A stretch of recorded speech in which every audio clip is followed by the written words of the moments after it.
ನಾಲ್ಕುನೂರ 89ನೇ ಅಂಕಗಳು.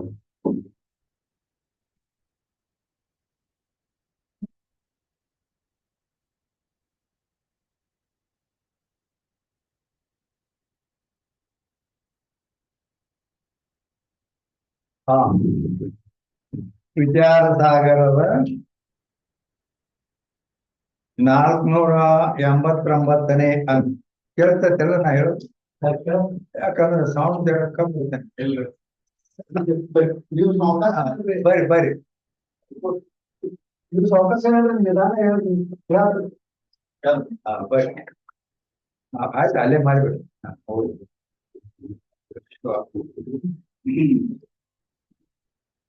ಹಾ, ವಿಚಾರ ಸಾಗರದ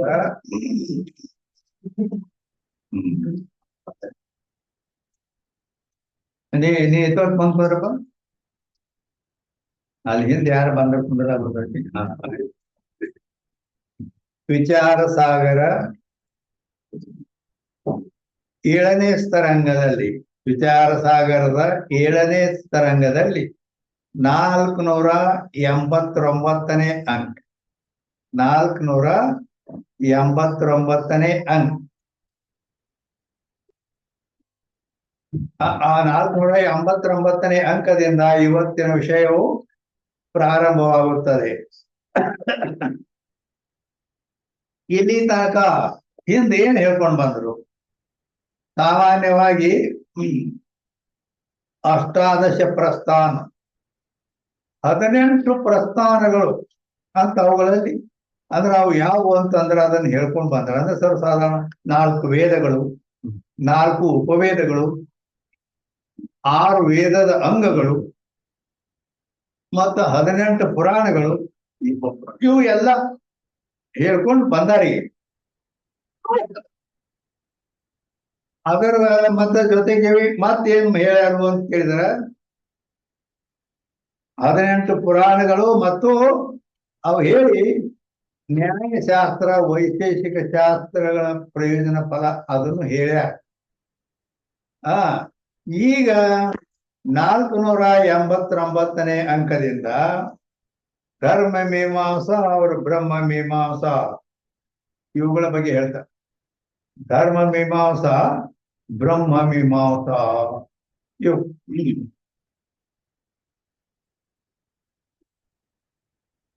ಅವುಗಳ ಭೇದ.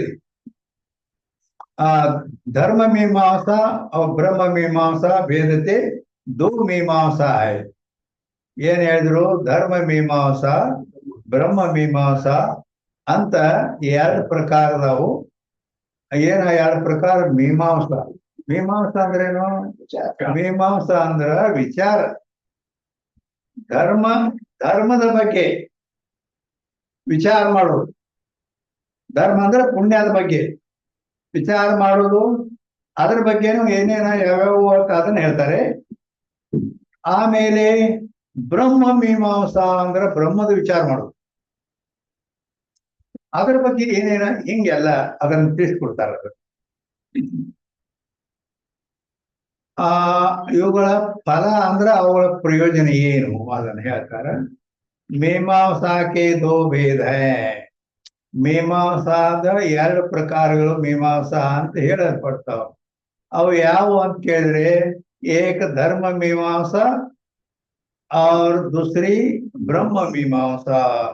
ಒಂದು ಧರ್ಮ ಮೀಮಾಂಸಾ ಎಂತರೂ, ಇನ್ನೊಂದು ಬ್ರಹ್ಮ ಮೀಮಾಂಸಾ. ಧರ್ಮ ಮೀಮಾಂಸಾ, ಬ್ರಹ್ಮ ಮೀಮಾಂಸಾ. ಆ ಧರ್ಮ ಮೀಮಾಂಸಾ ಮೇಲೆ 519ನೇ ಟಿಪ್ಪಣಿ ಐತಿ.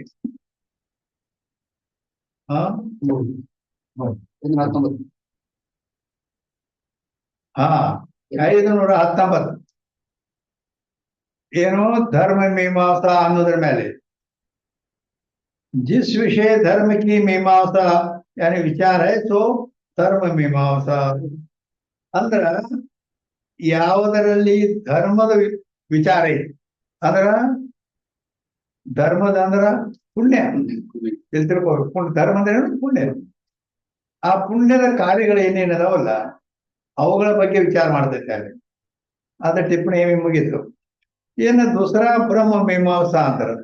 ಅದರ ಮ್ಯಾಗೆ 520ನೇ ಟಿಪ್ಪಣಿ. जिस विषय ब्रह्म की मीमांसा विचार तो ब्रह्म मीमांसा. ಎಲ್ಲಿ ಧರ್ಮದ ವಿಚಾರ ಐತಿ, ಪುಣ್ಯ ಮಾಡೋದು ಯಾವ ರೀತಿ, ಏನ್ ಮಾಡಿದ್ರೆ ಪುಣ್ಯ ಬರ್ತದ ಅನ್ನೋ ಬಗ್ಗೆ ಅವು ಶಾಸ್ತ್ರಗಳು. ಇದು ಪೂರ್ವ ಮೀಮಾಂಸಾ ಶಾಸ್ತ್ರ ತರ, ವೇದದಲ್ಲಿ ಪೂರ್ವ ಭಾಗದಲ್ಲಿ ಬಂದಿರ್ತಾರೆ ಕರ್ಮಕಾಂಡ. ಬ್ರಹ್ಮ ಮೀಮಾಂಸಾ ಅಂತಂದ್ರ ಅದು ಉತ್ತರ, ಅಂದ್ರೆ ಉಪನಿಷತ್ ಭಾಗ.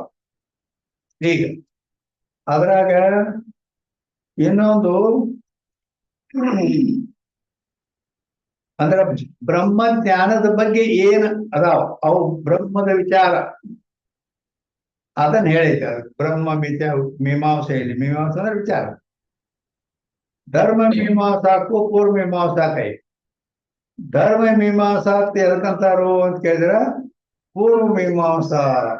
ಪೂರ್ವ ಮೀಮಾಂಸಾ ಅಂದ್ರೆ ವೇದ ಐತಲ್ಲ, ವೇದದ ಪೂರ್ವ ಭಾಗದಲ್ಲಿ, ಮೊದಲು ಆರಂಭದಲ್ಲಿ ಏನದಾವಲ್ಲ ಅವು ಕರ್ಮವನ್ನ ಬೋಧ ಮಾಡ್ತಾವ. ಕರ್ಮವನ್ನು ಬೋಧ ಮಾಡ್ತಕ್ಕಂಥ 840 ಶಾಖೆಗಳು ಅವು ಕರ್ಮವನ್ನು ಬೋಧ ಮಾಡೋದು ವೇದದಲ್ಲಿ. ಅವು 840 ಶಾಖೆಗಳು ಅವಕ್ಕೆ ಕರ್ಮಕಾಂಡ ಅಂತಾರೆ. 232 ಉಪಾಸನಾ ಕಾಂಡ, ಅವು ಕರ್ಮದೊಳಗೆ ಒಂದು. ಇವು ಎರಡು ಕೂಡ ಪೂರ್ವ ಮೀಮಾಂಸಾ ಅಂತ ಹೇಳಲ್ಪಡ್ತಾವ. ಬ್ರಹ್ಮ ಮೀಮಾಂಸಾಕು ಉತ್ತರ ಮೀಮಾಂಸಾಕೈ. ಬ್ರಹ್ಮ ಮೀಮಾಂಸಾ ಅಂತಂದ್ರೆ ಅದರ ಪ್ರಧಾನ ಯಾವುದು? ಉತ್ತರ ಮೀಮಾಂಸಾ. 6 ಶಾಸ್ತ್ರದಲ್ಲ, 6 ಶಾಸ್ತ್ರದಲ್ಲಿ ಅಂದ್ರ ಕಪಿಲಶ್ಚ ಕಣಾದಶ್ಚ ಗೌತಮಶ್ಚ ಪತಂಜಲಿ ಜೈಮಿನಿಶ್ಚ ವ್ಯಾಸಶ್ಚ ಶಾಸ್ತ್ರಜ್ಞೋ ಷಡವು. ಕಪಿಲ್ ಸಾಂಖ್ಯ ಶಾಸ್ತ್ರಕರ್ತ ಕಪಿಲ್. ಕಣಾದ ಅಂದ್ರ ವೈಶೇಷಿಕ ಶಾಸ್ತ್ರಕರ್ತ ಕಣಾದ. ಗೌತಮ್, ಗೌತಮ್ ಅಂದ್ರೆ ನ್ಯಾಯ ಸೂತ್ರಕರ್ತ ಗೌತಮ್, ನ್ಯಾಯಶಾಸ್ತ್ರ ಏನೋ ಅದ್ರ ಬಗ್ಗೆ. ಮತ್ತ ಪತಂಜಲಿ ಯೋಗ ಶಾಸ್ತ್ರದ ಬಗ್ಗೆ. ಕರ್ಮ ಅಂದ್ರ ಗೌತಮ ಪತಂಜಲಿ. ಜೈಮಿನಿ, ಜೈಮಿನಿ ಅಂತಕ್ಕಂಥ ಋಷಿ ಏನೋ ಪೂರ್ವ ಮೀಮಾಂಸಾ ಶಾಸ್ತ್ರವನ್ನು ಮಾಡಿದ್ದಾನೆ. ಅದ ಕರ್ಮವನ್ನು ಬೋಧ ಮಾಡುವುದು ಅಂತ ಇಲ್ಲಿ ಹೇಳಿದರು. ಕಡೆಯದು ಉತ್ತರ ಮೀಮಾಂಸಾ ಶಾಸ್ತ್ರ. 6 ಶಾಸ್ತ್ರ ಇವು ಅಂದ್ರೆ ಬರೀ ನೀವು ಈ ಕೆಳಗಿನದಲ್ಲ, 6 ಶಾಸ್ತ್ರಗಳದಾವಲ್ಲ ಇವುಗಳ ಜ್ಞಾನನೂ ಕೂಡ ಇಲ್ಲಿ ಬಂದಿರ್ಬೇಕು ನಿಮಗೆ. ಹಿಂಗದ. ಅದಕ್ಕಾಗಿ ಅದರ ಪ್ರಧಾನ ಬ್ರಹ್ಮಜ್ಞಾನದ ಬಗ್ಗೆನೂ ಪ್ರಧಾನ ಇಟ್ಕೊಂಡು ಉಳಿದು ಸುಮ್ಮ ಸಂಕ್ಷೇಪ ಗೊತ್ತಿರ್ಲಿ ಅಂತ ತಿಳಿ ಹೇಳುದಾಟೆ. ಹೇಗೆ ಉತ್ತರ ಮೀಮಾಂಸಾ ಅಂತಂದ್ರೆ ನೀವು ಯಾವ ಶಾಸ್ತ್ರಕ್ಕೆ ಸಂಬಂಧಪಟ್ಟವ್ರು? ಉತ್ತರ ಮೀಮಾಂಸಕ್ಕೆ ಸಂಬಂಧಪಟ್ಟವ್ರು. ವೇದಾಂತ ಏನೈತಿಲ್ಲ, ಉತ್ತರ ಮೀಮಾಂಸಾ. ಉತ್ತರ ಮೀಮಾಂಸಾ ಶಾಸ್ತ್ರ ಯಾವ್ದದು? ಯಾವ್ದಂದ್ರೆ ಬ್ರಹ್ಮಸೂತ್ರ. ಬ್ರಹ್ಮಸೂತ್ರಕ್ಕ ಉತ್ತರ ಮೀಮಾಂಸಾ ಅಂತಾರ. ತಿಳಿತಾ? ಧರ್ಮ ಮೀಮಾಂಸಾಕ್ಕೆ 12 ಅಧ್ಯಾಯ. ಧರ್ಮ ಮೀಮಾಂಸಾ ಅನ್ನೋದೇನೈತಲ್ಲ ಅದಕ್ಕ 12 ಅಂದ್ರ 12 ಅಧ್ಯಾಯಗಳಿಂದ ಕೂಡಿರೋದು. ಆ ಧರ್ಮ ಅಂದ್ರೆ ಪುಣ್ಯ, ಯಾವ್ಯಾವ ಕಾರ್ಯಗಳನ್ನು ಮಾಡಿದ್ರೆ ಪುಣ್ಯ ಬರ್ತದ ಅನ್ನೋದು. ಜೈಮಿನಿ ನಾಮ ತಾಕಾಗತ್ತ. ಈ ಧರ್ಮ ಮೀಮಾಂಸಾ 12 ಅಧ್ಯಾಯಗಳಿಂದ ಕೂಡಿದಂತ ಗ್ರಂಥ. ಅದನ್ನ ಯಾರು ಮಾಡಿದರು? ಜೈಮಿನಿ. ಜೈಮಿನಿ ನಾಮಕ ಕರ್ತ. ಅದರ ಕರ್ತ ಅಂದ್ರೆ ಅದನ್ನ ಮಾಡಿದ ಜೈಮಿನಿ. ಕರ್ಮ ಅನುಷ್ಠಾನಕ್ಕೆ ಈ ರೀತಿ ತಾಮೇ ಪ್ರತಿಪಾದನೆ ಕರಿ. ಅದ್ರಾಗ ಏನ್ ಹೇಳ್ಯಾರು ಅಂತಂದ್ರೆ ಕರ್ಮಗಳ ಅನುಷ್ಠಾನ ಯಾವ ರೀತಿ ಮಾಡ್ಬೇಕು, ಯಾವ ರೀತಿ ಮಾಡಿದ್ರೆ ನಮಗ್ ಪುಣ್ಯ ಬರ್ತದೆ, ಇದನ್ನ ಹೇಳ್ಯಾರ. ಅದ್ರ ಯಾತೆ ವಿಧಿಸೆ ಕರ್ಮಕಿ ಪ್ರವೃತ್ತಿ ಧರ್ಮ ಮೀಮಾಂಸಾ. ಅದಕ್ಕ ವಿಧಿ ವಿಧಾನಗಳು ನೇಮ ನಿಷ್ಠೆಗಳು ಅದಾವ. ಹೆಂಗ್ ಇದೇ ನೇಮದಿಂದ ಮಾಡ್ಬೇಕು, ಹೆಂಗ್ ಆ ಕರ್ಮವನ್ನು ಯಾವ ರೀತಿ ಮಾಡ್ಬೇಕು ಅನ್ನೋದನ್ನು ಧರ್ಮ ಮೀಮಾಂಸೆಯ ಅದರ ಫಲ ಪ್ರಯೋಜನ. कर्म में प्रवृत्ति से अंतःकरण शुद्धि. ಆ ಕರ್ಮದಿಂದ ವಾಸ್ತವಿಕದ ಲೆಕ್ಕದಿಂದ ಸಕಾಮದಿಂದ ಮಾಡಿದರೆ ಅದು ಫಲಕ್ಕೆ ಕಾರಣ ಆಕತಿ. ಅದನ್ನು ನಿಷ್ಕಾಮದಿಂದ ಮಾಡಿದರೆ ಆ ಕರ್ಮಗಳನ್ನ ಅಂತಃಕರಣ ಶುದ್ಧಿ ಕಾರಣ ಆಕತಿ. ಯಾಕಂದ್ರೆ ಅಂತಃಕರಣದಲ್ಲಿ ಮಲ ವಿಕ್ಷೇಪ ಆವತ್ತಂತ ಮೂಲ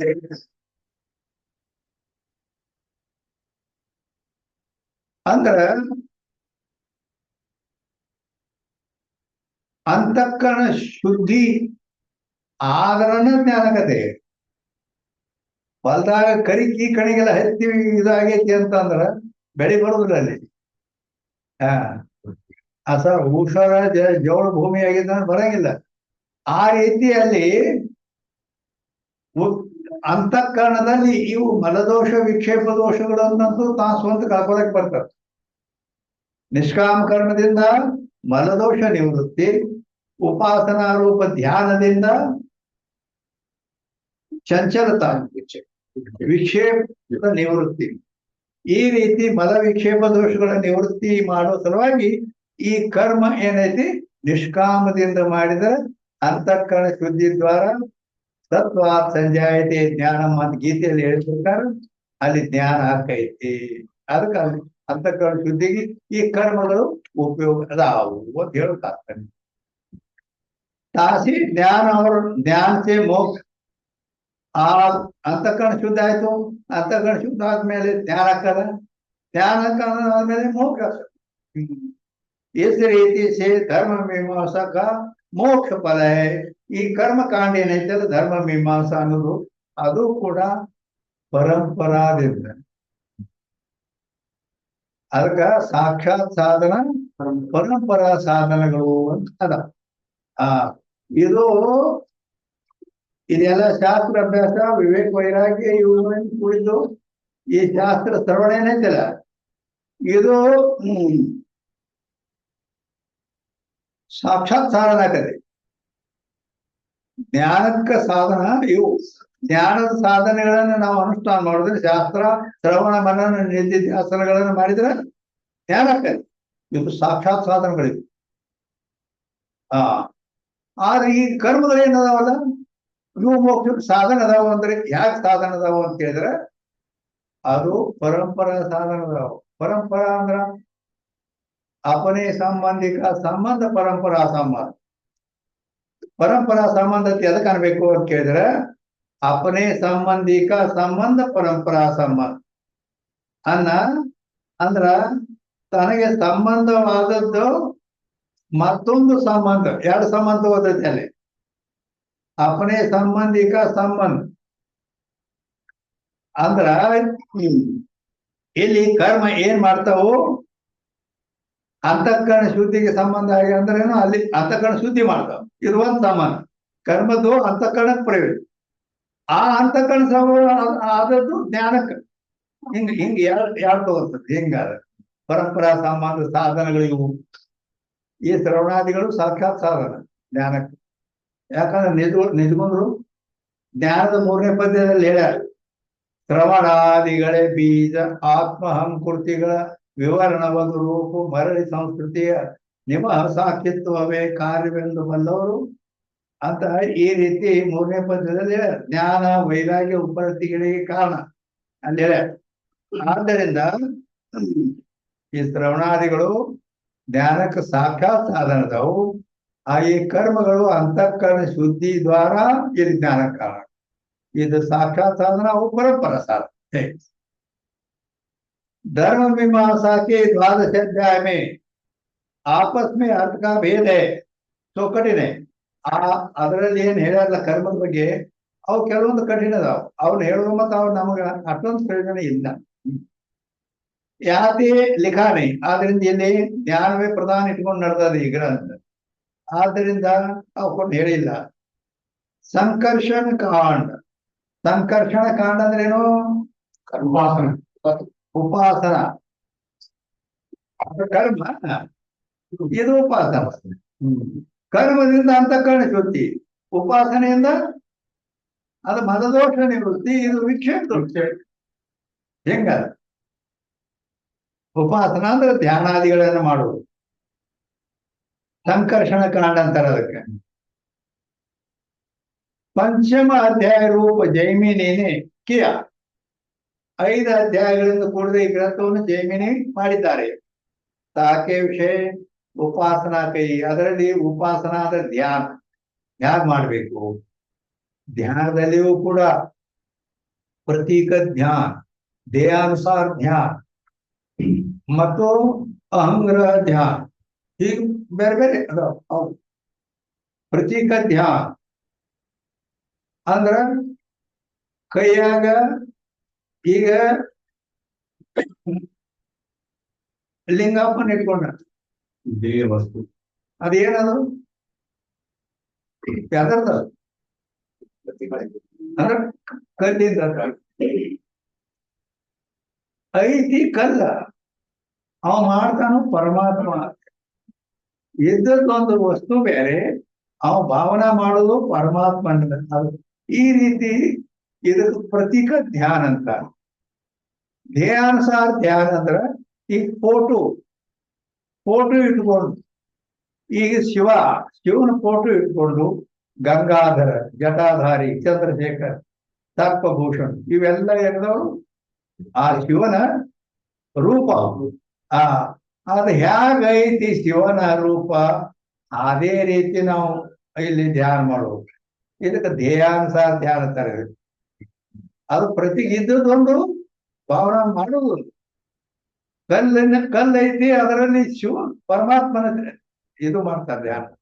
ಆದ್ರೆ ಇಲ್ಲಿ ಧ್ಯೇಯಾನುಸಾರ ಧ್ಯಾನದಲ್ಲಿ ಫೋಟೋದಾಗ ಹೆಂಗೈತಿ ಪರಮಾತ್ಮನ, ಹಂಗ ಇಲ್ಲಿ ಅದರದೇ ಧ್ಯಾನ ಮಾಡುದು. ಇದು ಧ್ಯೇಯಾನುಸಾರ ಧ್ಯಾನ.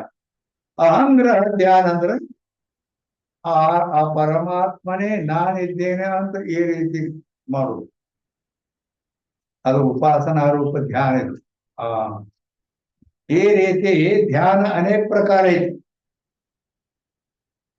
ಆದ್ದರಿಂದ ಇಲ್ಲಿ ಏನ್ ಹೇಳಿದ್ರು ಅಂತ ಕೇಳಿದ್ರೆ,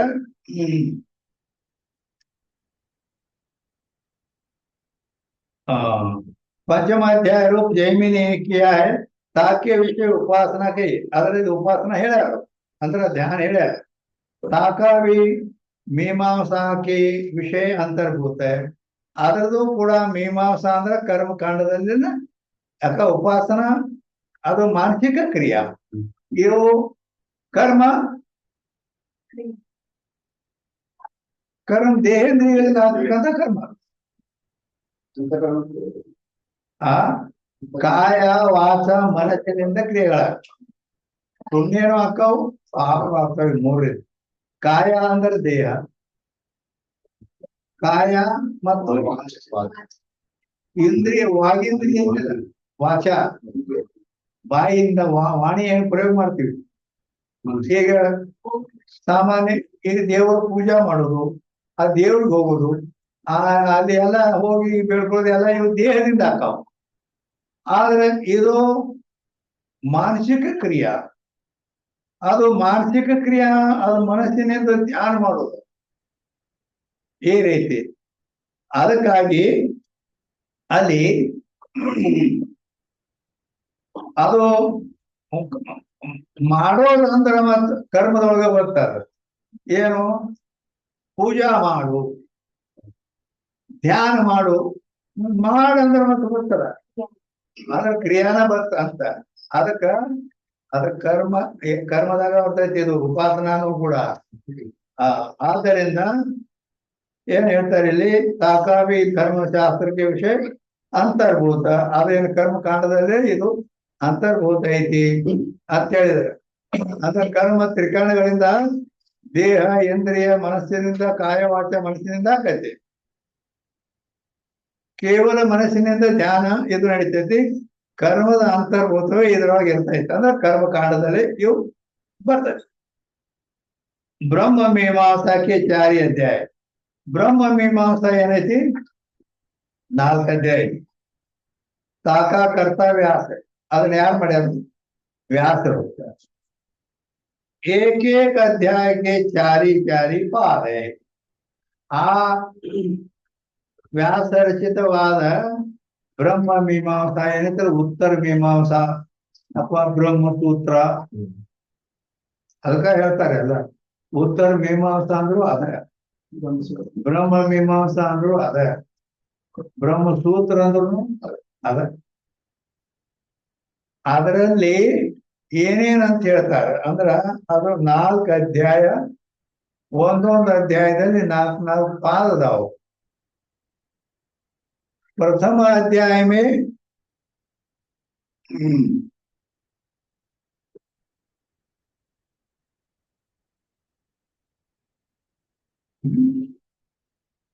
ಅಂದರೆ ಈಗ ಬ್ರಹ್ಮಸೂತ್ರದೇನು ಹೇಳಿದ್ರಲ್ಲ, ಆ ಬ್ರಹ್ಮಸೂತ್ರದಲ್ಲಿ ಏನ್ ಹೇಳಿದ್ರು, 4 ಅಧ್ಯಾಯ ಐತಿ ಅಂತ ಹೇಳಿದ್ರು. 4 ಅಧ್ಯಾಯ, 4 ಅಧ್ಯಾಯ, ಅವು ಅವಕ್ಕೂ ಒಂದೊಂದು ಹೆಸರು ಕೊಟ್ಟರ ಅಲ್ಲಿ. ಮೊದಲನೇದು ಸಮನ್ವಯಾಧ್ಯಾಯ. ಒಂದನೇ ಅಧ್ಯಾಯಕ್ಕೆ ಏನಂತಾರೆ? ಸಮನ್ವಯಾಧ್ಯಾಯ.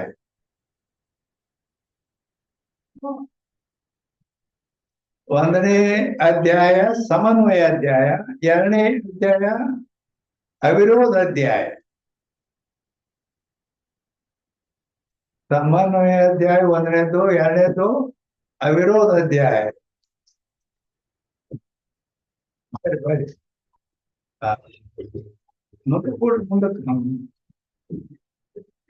ಅವಿರೋಧ ಅಧ್ಯಾಯ, ಎರಡನೇ ಅಧ್ಯಾಯ ಅವಿರೋಧ ಅಧ್ಯಾಯ. ಮೂರನೇ ಅಧ್ಯಾಯಕ್ಕ ಸಾಧನ ಅಧ್ಯಾಯ. ಮೂರನೇ ಅಧ್ಯಾಯ ಏನೈತಿ? ಬ್ರಹ್ಮಸೂತ್ರದ ಮೂರನೇ ಅಧ್ಯಾಯ ಸಾಧನ, ಅಲ್ಲಿ ಸಾಧನ ಅಧ್ಯಾಯ. ನಾಲ್ಕನೇ ಅಧ್ಯಾಯ ಫಲ ಅಧ್ಯಾಯ ಅಂತಾರೆ. ಬ್ರಹ್ಮಸೂತ್ರದಲ್ಲಿ ಬರ್ತಕ್ಕಂಥ ಈ ಒಂದನೇ ಅಧ್ಯಾಯ ಸಮನ್ವಯ ಅಧ್ಯಾಯ, ಎರಡನೇ ಅಧ್ಯಾಯ ಅವಿರೋಧ ಅಧ್ಯಾಯ, ಮೂರನೇ ಅಧ್ಯಾಯ ಸಾಧನಾಧ್ಯಾಯ, ನಾಲ್ಕನೇದ್ದು ಫಲ ಅಧ್ಯಾಯ. ಫಲ ಅಂದ್ರೆ ಮೋಕ್ಷ. ಈ ರೀತಿ ಆ ಬ್ರಹ್ಮಸೂತ್ರದಲ್ಲಿ 4 ಅಧ್ಯಾಯಗಳದಾವು. ಒಂದೊಂದು ಅಧ್ಯಾಯದಲ್ಲಿ 4 ಪಾದ ಅದಾವು. ಒಂದೊಂದು ಅಧ್ಯಾಯದ 4 4 16 4 ಅಧ್ಯಾಯಗಳದಾವ. ಬ್ರಹ್ಮಸೂತ್ರದಲ್ಲಿ 16 ಪಾದಗಳದಾವು. ಆಮೇಲೆ 191 ಅಧಿಕರಣಗಳದಾವು.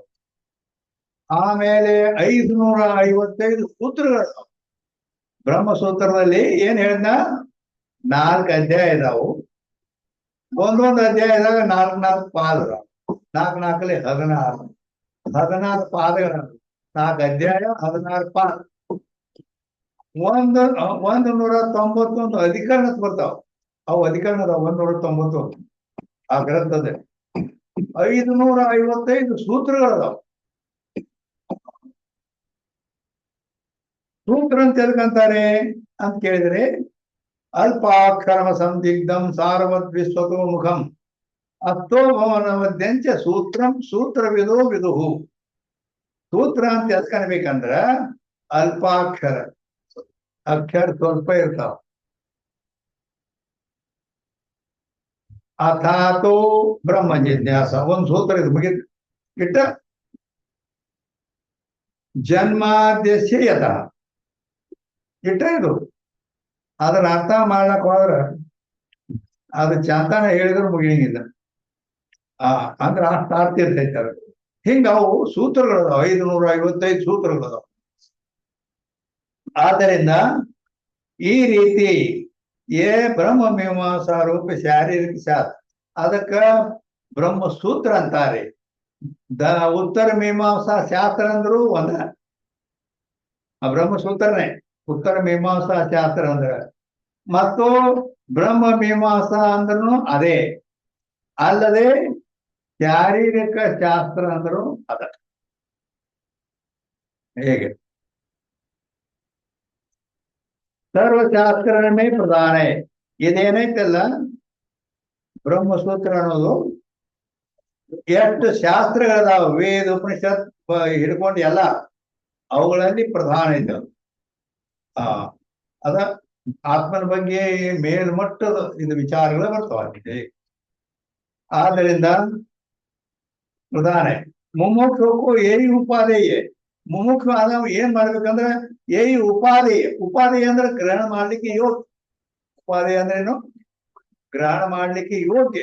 ಯೋಗ್ಯ ಯಾವುದು ಇದೆ ಈ ಬ್ರಹ್ಮಸೂತ್ರದಲ್ಲಿ ಏನ್ ಹೇಳಿದೆ ಅದು. ಅದಕ್ಕೆ ಅದರಿಂದ ಜ್ಞಾನಕ್ಕೆ ಪ್ರಧಾನವಾದ ಇದು. ಆ ಜ್ಞಾನದಿಂದ ಮುಕ್ತಿ ಆಗತ್ತೆ. ಆದ್ರಿಂದ ಉಪಾದೇಯ ಅಂದ್ರ ಗ್ರಹಿಸಲಿಕ್ಕೆ ಯೋಗ್ಯವಾದದ್ದು. ಗ್ರಹಿಸಲಿಕ್ಕೆ ಯೋಗ್ಯವಾದದ್ದಕ್ಕೆ ಉಪಾದೇಯ ಅಂತಾರೆ. ತಾಕೆ ವ್ಯಾಖ್ಯಾನ ರೂಪ ಗ್ರಂಥ. ಅದ್ರ ಮೇಲೆ 521ನೇ ಟಿಪ್ಪಣಿ ಐತಿ. ಅಂದ್ರೆ ಇದರ ಮ್ಯಾಲೆ ಈಗೇನ್ ಹೇಳ್ತೀವಲ್ಲ ಬ್ರಹ್ಮಸೂತ್ರ ಅಂತೇಳಿ, ಇದರ ಮ್ಯಾಲೆ ಶಂಕರಾಚಾರ್ಯ ಕೃತ ಭಾಷ್ಯ. ಶಂಕರಾಚಾರ್ಯರು ಭಾಷ್ಯ ಬರ್ದಾರ, ರಾಮಾನುಜಾಚಾರ್ಯರು ಭಾಷ್ಯ ಬರ್ದಾರ, ಮಧ್ವಾಚಾರ್ಯರು ಭಾಷ್ಯ ಬರ್ದಾರ ಇವುಗಳಿಗೆ. ಆದ್ರ ಶಂಕರಾಚಾರ್ಯರು ಅದ್ವೈತ ಪರವಾಗಿ ಭಾಷ್ಯ ಬರ್ದಾರ, ಅದ್ವೈತ ಪರವಾಗಿ. ರಾಮಾನುಜಾಚಾರ್ಯ ವಿಶಿಷ್ಟ ಅದ್ವೈತ ಪರವಾಗಿ ಅವ್ರು ಬರ್ತಾರೆ. ಮಧ್ವಾಚಾರ್ಯ ದ್ವೈತ ಪರವಾಗಿ. ಶಂಕರಾಚಾರ್ಯರು ಹಿಂಗ್ ಕುಂತಾರ ಅಂದ್ರೆ ಜೀವ ಬ್ರಹ್ಮರ ಏಕತ್ವ ಹೇಳಿ ಈ 3 ಗುಣಗಳು ಬೇರೆ ಆಗ್ತಾವ. ರಾಮಾನುಜಾಚಾರ್ಯ ವಿಶಿಷ್ಟ ಅದ್ವೈತವಾದಿಗಳು ವಿಶಿಷ್ಟ ಹಿಂಗ್ ಕೊಡ್ಕೊಂಡು ಹಿಂಗ್ ಚೆಂದ. ಮಧ್ವಾಚಾರ್ಯ ಜೀವ ಬೇರೆ ದೇವ ಬೇರೆ. ಜೀವ ಬ್ರಹ್ಮರ ಭೇದ ಹೇಳೋದು ಅದ್ವೈತವ ದ್ವೈತ, ದ್ವೈತ ಅದ್ವೈತ ವಿಶಿಷ್ಟ ಅದ್ವೈತ ಹೆಂಗ ಇವು. ಅದಕ್ಕ ಅವ್ರೇನ್ ಆಚಾರ್ಯ ಹೇಳಿದಾರ ಅವ್ರೆಲ್ಲ ಇದಕ್ಕೆ ಭಾಷ್ಯ ಬರ್ದಾರ. ಭಾಸ್ಕರಾಚಾರ್ಯ ಭಾಷ್ಯ, ವಿಷ್ಣು ಸ್ವಾಮಿ ಕೃತ ಭಾಷ್ಯ, ವಿಜ್ಞಾನೇಂದ್ರ ಭಿಕ್ಷುಕ ಭಾಷ್ಯ, ನೀಲಕಂಠ ಭಾಷ್ಯ ಇತ್ಯಾದಿಕ ಭಾಷ್ಯ ವ್ಯಾಖ್ಯಾನ. ಈ ಭಾಷ್ಯಗಳು ಅದರ ಮೇಲೆ ಒಂದು ವಾರ್ತಿಕಗಳು, ಅದರ ಮೇಲೆ ವ್ಯಾಖ್ಯಾನಗಳು ಪರಂಪರಾ ಅದನ್ನ ಮತ್ತೆ ತಿಳಿ ಮಾಡಿ ಹಿಂಗ್ ಹೇಳ್ಕೊಂಡು ಹೋಗ್ಯಾರ. ಟಿಪ್ಪಣಿ ಮುಗೀತು. 521ನೇ ಟಿಪ್ಪಣಿ ಮುಗೀತು. ಅದೇ ವ್ಯಾಖ್ಯಾನ ರೂಪ ಗ್ರಂಥ. ಯದ್ಯಪಿ ನಾನಾ ಹೈ. ಆದ್ದರಿಂದ ಒಂದ್ ವೇಳೆ ಅವು ಅನೇಕ ಅದಾವ್ರ, ಬಹಳ ಲೆಕ್ಕ ಇಲ್ದಟ್ ಅದಾವ. ಎಷ್ಟೋ ಸಾವಿರ ಗ್ರಂಥಗಳು ತಯಾರಾಕವು, ಅದರ ತಾತ್ಪರ್ಯ ಬರೀಲಕ್ಕೆ ಬರ್ತದೆ. ತಥಾಪಿ ಶ್ರೀ ಶಂಕರ ಕೃತ ಭಾಷ್ಯ ರೂಪ ವ್ಯಾಖ್ಯಾನ ಹಿ ಮುಮುಕ್ಷುಕು ಶ್ರೋತವ್ಯ. ಅಂದ್ರ ಮತ್ತ ನಾವು ಇಷ್ಟು ಮಂದಿ ಭಾಷ್ಯ ಬರ್ದಾರ.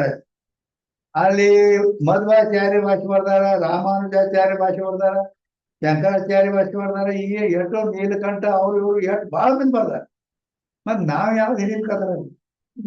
ನಾವು ನಮ್ಮದು ಅದ್ವೈತವಾದ ವೇದಾಂತ. ಇದಕ್ಕೆ ನಾವ್ ಯಾವ್ದಕ್ಕೆ ಹಿಡ್ಕೋಬೇಕು ಅಂತಂದ್ರ ಅಲ್ಲಿ ಶಂಕರಾಚಾರ್ಯರೇನದ ಈ ಅದ್ವೈತವಾದಕ್ಕೆ ಶಂಕರಾಚಾರ್ಯರೇ ಮೂಲ.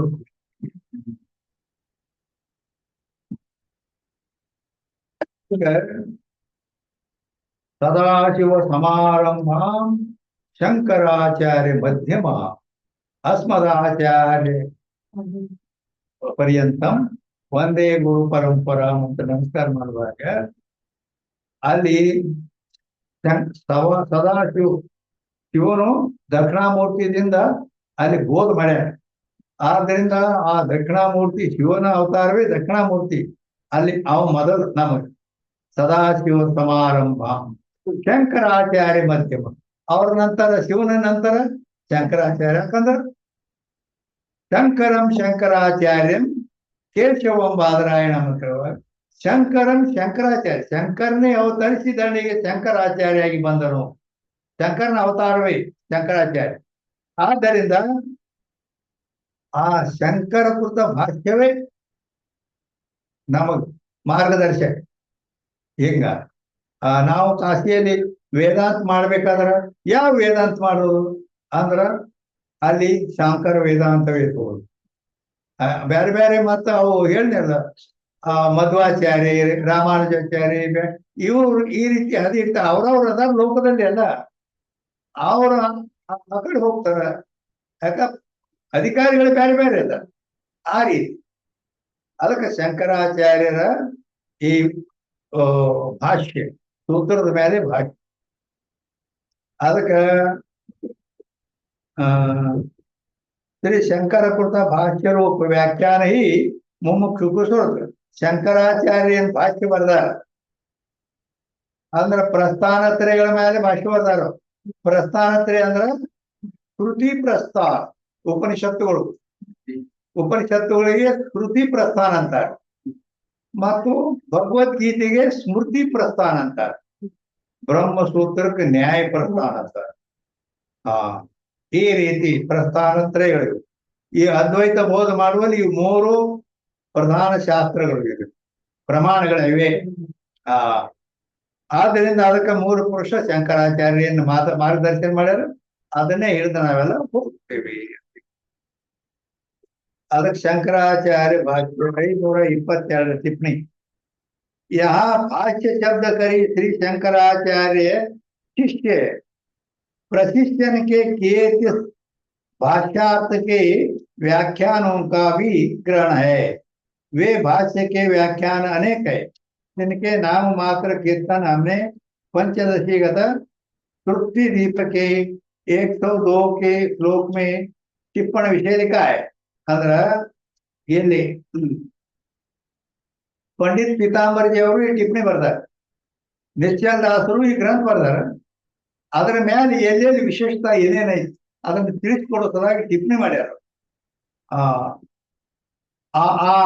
ಅದಕ್ಕೆ 522ನೇ ಟಿಪ್ಪಣಿಯಲ್ಲಿ ಪಂಡಿತ್ ಪೀತಾಂಬರ್ಜಿ ಅವ್ರ ಹೆಸರು ಪಂಡಿತ ಪೀತಾಂಬರ್ಜಿ. ಪಂಡಿತ್ ಈ ನನ್ನ ಇದನ್ನ ನೀವು ಯಾರು ಅದನ್ನ ಅಭ್ಯಾಸ ಮಾಡ್ತೀರಿ ಅವ್ರ ಪಂಡಿತ ಅದು ವಿಶೇಷ ಬಹಳ ಹೇಗೆ. ಆದ್ದರಿಂದ ಅವ್ರು ಹೇಳ್ತಾರೆ ಅಲ್ಲಿ ಪಂಚದಶಿ ಅಂತ ಗ್ರಂಥ ಇದೆ. ಪಂಚದಶಿ ಅಂದ್ರೆ 15 ಪ್ರಕರಣಗಳಿಂದ ಕೂಡಿದ್ದಾರೆ. ಪಂಚದಶಿ ವಿದ್ಯಾರಣ್ಯ ಹಂಪಿ, ಇಲ್ಲಿ ಕರ್ನಾಟಕದ ಅವ್ರೆ ಹಂಪಿ ಒಳಗೆ ಅವ್ರ ಸಮಾಧಿ ವಿದ್ಯಾರಣ್ಯ. ಅವ್ರು ಭಾರಿ ಪ್ರಕಾಂಡ ಪಂಡಿತರು. ಅವ್ರ ಪಂಚದಶಿ ಗ್ರಂಥ ಬರ್ದಾರ. ಅದು ಬಹಳ ಶಾಸ್ತ್ರದ ಜ್ಞಾನಕ್ಕೆ ಬಹಳ ಪ್ರಧಾನತ ಐತಿ. ಅದರಲ್ಲಿ ನಾ ಟಿಪ್ಪಣಿ ಬರ್ದೇನೆ ಅಂತ ಇವ್ರು ಹೇಳ್ತಾರ. ಮತ್ತೆ ಇದಕ್ಕೆ ವಿಚಾರ ಸಾಗರಕ್ಕೂ ಬರ್ದೇನೆ, ಪಂಚದಶಿಗೂ ಬರ್ದೀನಿ. ಅಂದ್ರ ಅದು ಎಲ್ಲಿ ಅಂದ್ರ ಆ ಪಂಚದಶಿಯ ತೃಪ್ತಿ ದೀಪದಲ್ಲಿ. ಅಂದ್ರ ತೃಪ್ತಿ ದೀಪ ಅಂದ್ರೆ 7ನೇ ಪ್ರಕರಣ. ತೃಪ್ತಿ ದೀಪ ಅಂದ್ರ 7ನೇ ಪ್ರಕರಣದಲ್ಲಿ, ಅದು 102ನೇ ಶ್ಲೋಕದಲ್ಲಿ 102ನೇ ಶ್ಲೋಕದ ಟಿಪ್ಪಣಿ ಹೇಳಿದ್ರ. ಟಿಪ್ಪಣಿ ಅಂದ್ರೆ ಯಾವ ಟಿಪ್ಪಣಿ ಅಂದ್ರ 54ನೇ ಟಿಪ್ಪಣಿಯಲ್ಲಿ ಬರ್ದಾರ. ಪಂಚದಶಿಯಲ್ಲಿದ್ದ ಮಾತಿದ್ದು ಅಲ್ಲಿ 7ನೇ ಪ್ರಕರಣ ತೃಪ್ತಿ ದೀಪ ಅಂತ ಐತೆ. ಅದ್ರ 102ನೇ ಶ್ಲೋಕ ಐತಿ, ಸಂಸ್ಕೃತ ಶ್ಲೋಕ. ಅದರ ಮೇಲೆ ಇವ್ರು ಪಂಡಿತ್ ಪೀತಾಂಬರ್ಜಿ ಅವರು ಟಿಪ್ಪಣಿ ಬರ್ದಾರ. ಆ ಯಾವ ಟಿಪ್ಪಣಿ ಅಂದ್ರ 54ನೇ ಟಿಪ್ಪಣಿ ಒಳಗೆ ಬರ್ತಾರೆ. ಅಂದ್ರ ಅಲ್ಲಿ ಯಾವ್ಯಾವ ಎಟ್ಟೆಟ್ಟು ಬರ್ದಾರು, ಯಾರ್ಯಾರು ಬರ್ದಾರು, ಬಹಳ ವಿಸ್ತಾರ. ಭಾಷ್ ವ್ಯಾಖ್ಯಾನ ಈ ಮುಮುಕ್ಷುಕು ಸುರತವೆ. ಶಂಕರಾಚಾರ್ಯ ಭಾಷ್ ಮಾಡ್ಯಾರ. ಅದರ ಮ್ಯಾಲೆನ ಎಲ್ಲರೂ ಅದ್ರ ಸಾಧಾರಣ ಭಾಸ್ಕರ್ಗೆ ಶಂಕರಾಚಾರ್ಯಕ್ಕೆ ಶಿಷ್ಯ ಪ್ರಶಿಷ್ಯ ಅಂದ್ರ ಭಾಷ್ಯ ಏನ್ ಶಂಕರಾಚಾರ್ಯ ಬರ್ದಾರಲ್ಲ ಈ ಬ್ರಹ್ಮಸೂತ್ರದ ಮೇಲೆ 10,000 ಶ್ಲೋಕ ಬರ್ದಾರು ಭಾಷ್ಯ. ಇದಕ್ಕೆ ಏನ್ ಅರ್ಥ ಸೂತ್ರ ಅಷ್ಟೇ ಸಂಕ್ಷಿಪ್ತ. ಆದ್ರ 10,000 ಶ್ಲೋಕ ಭಾಷ್ಯ ಬರ್ದದ್ದು ಎಷ್ಟೈತೆ ಅದು. ಅದರ ಮೇಲೆ ಮತ್ತೆ ಪದ್ಮಪಾದಾಚಾರ್ಯರು ಪಂಚಪಾದಿಕಾತ ಅವ್ರು ಬರ್ತಾರೆ. ಹಿಂಗೆಲ್ಲ ಪರಂಪರಾ ಅವ್ರ ಶಿಷ್ಯರು ಹಿಂಗೆಲ್ಲ ಕೊಡಿ ಬಹಳ ಅಪರಪಾರ ಸಾವಿರಾರು ಗ್ರಂಥಗಳ ರಚನೆ ಆಗ್ಯವು. ಆದ್ದರಿಂದ ಅದು ಮುಮುಕ್ಷುಗಳು ಏನ್ ಮಾಡ್ಬೇಕಂದ್ರೆ ಇವ್ರನ್ನೇ ಅಂದ್ರ ಬ್ರಹ್ಮಸೂತ್ರ ಏನೈತಿ, ಪ್ರಸ್ಥಾನತ್ರಯಗಳು ಪ್ರಧಾನ 3, ಉಪನಿಷತ್ತುಗಳು, ಭಗವದ್ಗೀತಾ, ಬ್ರಹ್ಮಸೂತ್ರ, ಇವು 3 ಹೋಗ್ಬೇಕು. ಇವು ಮೂರರ ಮೇಲೆ ಶಂಕರಾಚಾರ್ಯ ಮಾತು ಬರ್ದಾರ. ಅದಕ್ಕ ಅವ್ರ ತರುವಾಯ ಅವ್ರ ಶಿಷ್ಯರು ಸುರೇಶ್ವರಾಚಾರ್ಯರು ವಾರ್ತಿಕತ್ ಬರ್ದಾರ ಭಾಷ್ಯದ ಮೇಲೆ. ಅದರ ಮೇಲೆ ಮತ್ತ ಪದ್ಮಪಾದಾಚಾರ್ಯರು ಪಂಚಪಾಲಿಕಾ ಮತ್ತು ಗ್ರಂಥ ಬರ್ದಾರ. ಅದನ್ನ ಅದು ಕಠಿಣ ಅದಾವ, ತಿಳಿದಾದಂಗ ಅದಾವು. ಅದಕ್ಕ ಮತ್ತ ಅವ್ರು ಭಾಷ್ಯ ಬರ್ದವ್ರು ಜರ ತಿಳಿಯಂಗ್ ಮಾಡ್ಯಾರ. ಅದರ ಮ್ಯಾಲೇನು ಇನ್ನೂ ತಿಳಿಯಂಗಿಲ್ಲ, ಅದು ಕಠಿಣ ಆಕೈತೆ ಅಂತೇಳಿ ಸುರೇಶ್ವರಾಚಾರ್ಯ ಮಂಡಲ ಮಿಶ್ರ ಅವನು ಸೋಲಿಸಿ ಅವನ ಸನ್ಯಾಸಿಯನ್ನು ಮಾಡಿ ಅವರಿಂದ ಸುರೇಶ್ವರಾಚಾರ್ಯ ಹೆಸರಿಟ್ಟು ತಾವು ಬರೆದ ಭಾಷ್ಯಕ್ಕೆ ವಾರ್ತಿಕ ಬರಿ ಅಂತ ಹೇಳಿದ್ರು. ಆ ವಾರ್ತಿಕ ಮೇಲೆ ಹಂಗ ಒಂದಕ್ಕೊಂದು ತಿಳಿ ಮಾಡಿ ಅದು ಶಂಕ ಸಮಾಧಾನ ಹಿಂಗ್ ದುಟ್ಟ ಹಿಂಗ್ ಮಾಡಿ ಸರ್ವ್ ಮಾಡ್ಲಕ್ ಹಂಗ ಮುಂದುವರೆದಾವ ಹಿಂಗ್. ಆದ್ದರಿಂದ ಮುಮುಕ್ಷುಗಳಾದವರು ಈ ಶಂಕರಾಚಾರ್ಯ ಇವ್ರು ಹಿಡ್ಕೊಂಡು ಏನ್ ಮುಂದೆ ಬಂದಾವ, ಇದು ಹಾದಿ ಹಿಡಿದ್ರ ದ್ವೈತ ಸಿದ್ಧಾಂತಕ್ಕ ಸರಿ ಆಗ್ತೈತಿ. ಅಂದ್ರೆ ಜ್ಞಾನದ್ವಾರ ಮೋಕ್ಷ ಫಲವೇ ಎಲ್ಲಿ ಸ್ಪಷ್ಟ ಐತಿ ಅದ್ರಾಗ ಅಂತ ಹೇಳಿದರು.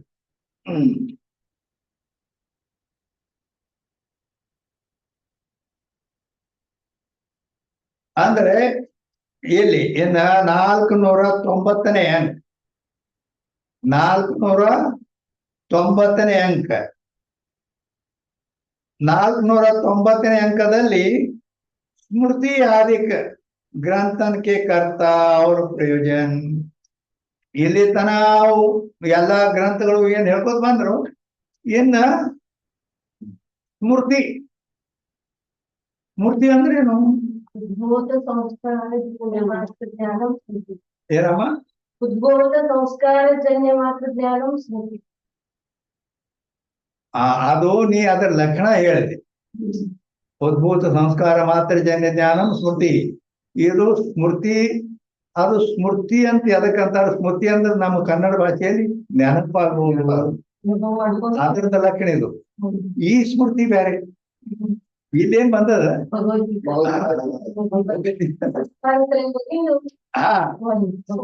ಇದು ಸ್ಮೃತಿ ಪ್ರಸ್ಥಾನ. ಅದಕ್ಕಂದ್ರ ಸ್ಮೃತಿ ಅಂತ ಅದಕ್ಕೆ ಅನ್ಬೇಕು. ಇದು ನಮ್ಮ ವ್ಯವಹಾರದಲ್ಲಿ ನೆನಪಾಗುವುದಕ್ಕೆ ಸ್ಮೃತಿ ಅಂದ್ರು ಹೇಳಿದ್ರು. ಆದ್ರೆ ಇಲ್ಲಿ ಬಂದು ಸ್ಮೃತಿ ಏನೈತಿಲ್ಲ, ಭಗವದ್ಗೀತೆಗೆ ಸ್ಮೃತಿ ಅಂತ. ಅದು ಸ್ಮೃತಿ ಅಂತ ಎದಕ್ಕಂತಾರ? ಅದನ್ನು ನಿಜಗುಡ್ರು ಹೇಳ್ಯಾರ. ಈ ಸ್ಮೃತಿ ಅಂತ ಎದಕ್ ಅನ್ಬೇಕು ಅಂತ ಕೇಳಿದ್ರ, ಶ್ರುತಿಯನ್ನೇ ಸ್ಮರಿಸಿ ಬೇಡದ ಅತಿಶಯದ ಋಷಿ ವಾಕ್ಯ ಸ್ಮೃತಿಯನಿಸಿ ಲೋಕದೊಳು ಸೇವೆವೆನಿಸಲ ಶ್ರುತಿಯೇ ಪ್ರಮಾಣ ವಕೀಲರಿಗೆ ಅಂತ ಕೇಳ. ಏನ್ ಹೇಳಿದ್ರು? ಶ್ರುತಿಯನ್ನೇ ಸ್ಮರಿಸಿ. ಆ ಶ್ರುತಿ ವೇದ ಉಪನಿಷತ್ತುಗಳು ಏನ್ ಹೇಳವಲ್ಲ, ಅದನ್ನ ಸ್ಮರಣೆ ಮಾಡ್ಕೊಂಡು ಶ್ರುತಿಯನ್ನೇ ಸ್ಮರಿಸಿ ಬೇಡದ ಅತಿಶಯದ ಋಷಿ ವಾಕ್ಯ. ಇವ್ರು ತಮ್ಮ ಅನುಭವ ಆ ಶ್ರುತಿ ಪ್ರಮಾಣ ತಗೊಂಡು ಇವ್ರು ಏನ್ ಬರ್ದಾರ ಅದಕ್ಕೆ ಸ್ಮೃತಿ ಅಂತಾರ. ಅಂದ್ರೆ ಸಾಮಾನ್ಯ ಶ್ರುತಿಗಳು ಅಪೌರುಷೇಯ ಅದಾವು, ಪುರುಷ ನಿರ್ಮಿತ ಅಲ್ಲವು, ಸಾಕ್ಷಾತ್ ಪರಮಾತ್ಮನಿಂದ ನಿರ್ಮಾಣ. ಇವು ಸ್ಮೃತಿ ಏನದಾವಲ್ಲ, ಇದು ಪುರುಷ ನಿರ್ಮಿತ ಅದಾವ, ಪುರುಷ ನಿರ್ಮಿತ ಐತೆ ಅದು ಸ್ಮೃತಿ. ಯಾಕಂದ್ರೆ ಸ್ಮೃತಿಯನ್ನು ಸ್ಮರಣೆ ಮಾಡಿಕೊಂಡು ಅದರದೇ ತಾತ್ಪರ್ಯ ಇವರು ಗ್ರಂಥ ಮಾಡ್ಯಾರ ಋಷಿ ಮುನಿಗಳು. ಎದಕ್ಕೆ ಸ್ಮೃತಿ ಎನ್ನುತ್ತಾರೆ? ಇಲ್ಲಿ ಈ ರೀತಿಯ ಅರ್ಥ ಹೇಳಿ. ಸ್ಮೃತಿ ಆದಿಕ ಗ್ರಂಥಕ್ಕೆ ಕರ್ತ. ಯಾಕಂದ್ರೆ ಮುಂದೆ ಗ್ರಂಥ ಕೊಟ್ಟಾರ. ಸ್ಮೃತಿ ಮೊದಲಾದ ಗ್ರಂಥಗಳು ಅದಕ್ಕರ್ತ ಮತ್ತು ಅವ್ರು ಯಾರ್ಯಾರು ಇದನ್ನ ಮಾಡ್ಯಾರು ಅದಕ್ಕೆ ಕರ್ತ. ಅಂದ್ರೆ ಯಾರ್ಯಾರು ಈ ಸ್ಮೃತಿ, ಯಾರ್ಯಾರ ಸ್ಮೃತಿಗಳದಾವ, ಬಹಳ ಅದಾವ ಸ್ಮೃತಿ. ಮತ್ತ ಅವುಗಳ ಪ್ರಯೋಜನ ಏನು ಅದನ್ನ ಹೇಳ್ತಾರೆ. ಈಗ ಮನುಸ್ಮೃತಿ ಅಂತ ಐತಿ, ಯಾಜ್ಞವಲ್ಕ್ಯ ಸ್ಮೃತಿ, ವಿಷ್ಣು ಸ್ಮೃತಿ, ಯಮ ಸ್ಮೃತಿ, ಅಂಗಿರ ಸ್ಮೃತಿ, ವಶಿಷ್ಠ ಸ್ಮೃತಿ, ದಕ್ಷ ಸ್ಮೃತಿ,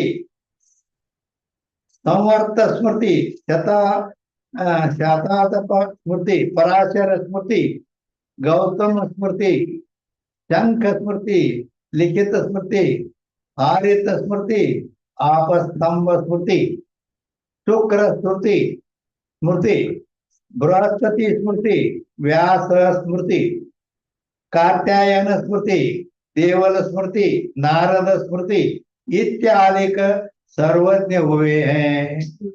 ಈ ಮೊದಲಾದವರು ಸ್ಮೃತಿಗಳನ್ನು ಎಷ್ಟು ಸ್ಮೃತಿಗಳು ಅದಾವ, ಸ್ಮೃತಿ ಗ್ರಂಥಗಳು ಯುವಕರನ್ನ ಅವ್ರು ಬರ್ದಾರ ಅಂದ್ರೆ ಸಾಮಾನ್ಯ ನಾವು ಒಂದು ಗ್ರಂಥ ಬರಿತೀವಿ ಅಂತ ಹಿಂಗಲ್ಲ ಅದು. ಅದಕ್ಕೆ ಇತ್ಯಾದಿ ಸರ್ವಜ್ಞ ಹುವೆ ಅಂತ ಸರ್ವಜ್ಞ ಐತೆ. ಸರ್ವಜ್ಞ ಅಂದ್ರೆ ಅಂತೂ ಲಕ್ಷಣಗಳು ಬರ್ತದ. ಸರ್ವಂ ಜಾನಾತಿ ಇತಿ ಸರ್ವಜ್ಞ. ಅದಕ್ಕ ಎಲ್ಲವನ್ನ ಬಲ್ಲವ. ಸರ್ವಂ ಜಾನಾತಿ ಅಂದ್ರೆ ಎಲ್ಲವನ್ನ ಬಲ್ಲವ. ತಿನ್ನೋನೆ वेद के अनुसार स्मृति नाम ग्रंथ के और ಇಲ್ಲೇನ್ ಹೆಸರು ಹೇಳಿದೀವಿ, ಇವರು ವೇದದ ಅನುಸಾರ, ವೇದ ಏನ್ ಹೇಳಿತಿ, ವೇದ ಉಪನಿಷತ್ತುಗಳು ಆ ಪ್ರಮಾಣ ಅದನ್ನ ಬಿಡಂಗಿಲ್ಲ. ಅದ ರೈಲ್ವೆ ಹಳಿ, ಅದನ್ನ ಹಿಡ್ಕೊಂಡ ಗಾಡಿ ಹೋಗೋದು ಹೆಂಗ್ ಹಂಗ ಅದ್ರ ಅನುಸಾರವೇ ಸ್ಮೃತಿ ರೂಪ ಗ್ರಂಥ. ಅದಕ್ಕ ತಾತ್ಪರ್ಯ ಅದನ್ನೇ ತಗೊಂಡು ಸ್ವಲ್ಪ ವಿಸ್ತಾರ ಮಾಡ್ಕೊಂಡು ಇವು ಸ್ಮೃತಿಗಳು ಅಂದ್ರ ಮನುಷ್ಯನಿಗೆ ಲೋಕದಲ್ಲಿ ವ್ಯವಹಾರ ಯಾವ ರೀತಿ ಮಾಡ್ಬೇಕು, ನಾವು ಹೇಗಿರ್ಬೇಕು, ನಮ್ಮ ಆಚಾರ ವಿಚಾರ ಹೇಗಿರ್ಬೇಕು, ಹಿಂಗೆಲ್ಲ ಅವು ಹೇಳ್ತಾವ. ಹೇಗೆ ಗ್ರಂಥಕ್ಕೆ ಸೋ ಧರ್ಮಶಾಸ್ತ್ರಕ್ಕೆ ಅವು ಈ ಧರ್ಮಶಾಸ್ತ್ರ ಅಂದ್ರೂ ಇವು ಸ್ಮೃತಿ ಅಂದ್ರೂ ಒಂದೇ. ಯಾಕ ಹೇಳೋ ಅವಕರಲ್ಲಿ ಇದ್ದ ವಿಷಯ ಅದೇ. ತಿನ್ಮೆ वर्ण आश्रम के कायिक वाचिक मानसिक धर्म के ಕಾಯಕ ವಾಚಿಕ ಮಾನಸಿಕ ಏನದಾವ ಧರ್ಮಗಳು, ಅವುಗಳಿಂದ ಧರ್ಮ ಚಿಂತೆ ವರ್ಣ ಆಶ್ರಮದ ಅದು ಪ್ರತಿಯೊಬ್ಬರು ವರ್ಣಾಶ್ರಮಗಳ ಅನುಸಾರ ಅವರವರು ಕ್ರಿಯೆಗಳು ಬೇರೆ ಬೇರೆ ಹಿಂಗ ಅದ್ರ ಬೋಧ್ ಮಾಡ್ಯಾರ. ಅದು ಕಾಯಿಕ ವಾಚಕ ಮಾನಸಿಕವಾಗಿ ಧರ್ಮ ಅಲ್ಲಿ ಹೇಳಲ್ಪಟ್ಟಾವ. ತಿನ್ಕಾವಿ ಅಂತಃಕರಣ ಶುದ್ಧಿ ದ್ವಾರ ಜ್ಞಾನ ಹೋಯ್ಕೆ ಮೋಕ್ಷ ಪ್ರಯೋಜನ. ಇವುಗಳದಾದರೂ ಸ್ಮೃತಿಗಳದಾದರೂ ಕೂಡ ಅಂತಃಕರಣ ಶುದ್ಧಿಯಾಗಿ ಅದರಲ್ಲಿ ಜ್ಞಾನ ಆಗಿ ಮೋಕ್ಷ ಆಗುವುದೇ ಅದರ ಪ್ರಯೋಜನ ಇದೆ. ತೈಸೆ ಅಂತಃಕರಣ ಶುದ್ಧಿ ದ್ವಾರ ಜ್ಞಾನ ಆಗೈತಿ. ಅಂದ್ರ ಜ್ಞಾನ ಅಂದ್ರ ಇದು ಮೊಬೈಲ್ ಐತಿ, ಮೊಬೈಲ್ ಐತಿ ಅನ್ನೋ ಜ್ಞಾನ ಐತಿಲ್ಲ. ಇದು ಗ್ರಂಥ ಐತಿ, ಗ್ರಂಥದ ಜ್ಞಾನ ಐತಿ. ಈ ಜ್ಞಾನ ಅಲ್ಲ. ಮತ್ ಜ್ಞಾನ ಅಂದ್ರೆ ಯಾಕೆ ಸಾಮಾನ್ಯ ಶಬ್ದ ಐತಿ ಬ್ರಹ್ಮ. ಅದು ಶಾರ್ಟ್ಕಟ್ ನಲ್ಲಿ ಅಭೇದ ದರ್ಶನ ಜ್ಞಾನ, ಇದು ಬಹಳ ಶಾರ್ಟ್ಕಟ್ ಐತಿ. ಏನ್ ಅಭೇದ ಏನ ಹತ್ತಿರ ಹೇಳ್ಬೇಕಾಕೈತೆ. ಅದಕ್ಕ ಇಲ್ಲಿ ಅದು ಎಲ್ಲ ಕೂಡಿ ಮತ್ತೊಮ್ಮೆ ತಿಳಿಸಿ ಅದ ಮತ್ತ ಅಭೇದ ಅಂದ್ರೆ ಯಾವ್ದ್ರ ಅಭೇದ ಹಿಂಗ್ ಪ್ರಶ್ನೆ ಕಾಲ ಅವಕಾಶ ಇಲ್ಲ. ಆ ರೀತಿ जीव ब्रह्म का अभेद गोचर अंतःकरण की वृत्ति को अंतःकरण की अपरोक्ष वृत्ति को तत्वज्ञान कहे. ಹಿಂಗ ಲಕ್ಷಣ ಮಾಡ್ತಾರೆ. ಜ್ಞಾನ ಅಂದ್ರೆ ಏನು? ಜೀವ ಬ್ರಹ್ಮರ ಅಭೇದ ಬೋಧಿಸ್ತಕ್ಕಂತ ಅಂತಃಕರಣದ ಅಪರೋಕ್ಷ ವೃತ್ತಿ ಇರಬೇಕು. ಅದಕ್ಕೆ ತತ್ವಜ್ಞಾನ ಅಂತಾರೆ. ಯಾವ್ದು ಮೋಕ್ಷ ಆಕೈತಲ್ಲ ಆ ಜ್ಞಾನ. ಅಲ್ಲಿ ಜೀವ ಬ್ರಹ್ಮರ ಅಭೇದ ಬೋಧ ಮಾಡಿರ್ಬೇಕು. ಮತ್ತು ಆ ಅಪರೋಕ್ಷ ಅಂತಃಕರಣದ ವೃತ್ತಿ ಅಪರೋಕ್ಷ ಇರ್ಬೇಕದು. ಪರಮಾತ್ಮನ ಪರೋಕ್ಷ ಜ್ಞಾನ ಇರ್ತೈತೆ. ದೇವರ ದಾನ ಪರೋಕ್ಷ ಜ್ಞಾನ ಇದು. ಅಸ್ಥಿ ಬ್ರಹ್ಮೇತಿ ಚೇದ್ವೇದ ಸ ಪರೋಕ್ಷ ಉಚ್ಯತೆ ಪಂಚದಶಿಯಲ್ಲಿ ಹೇಳ್ಯಾರ.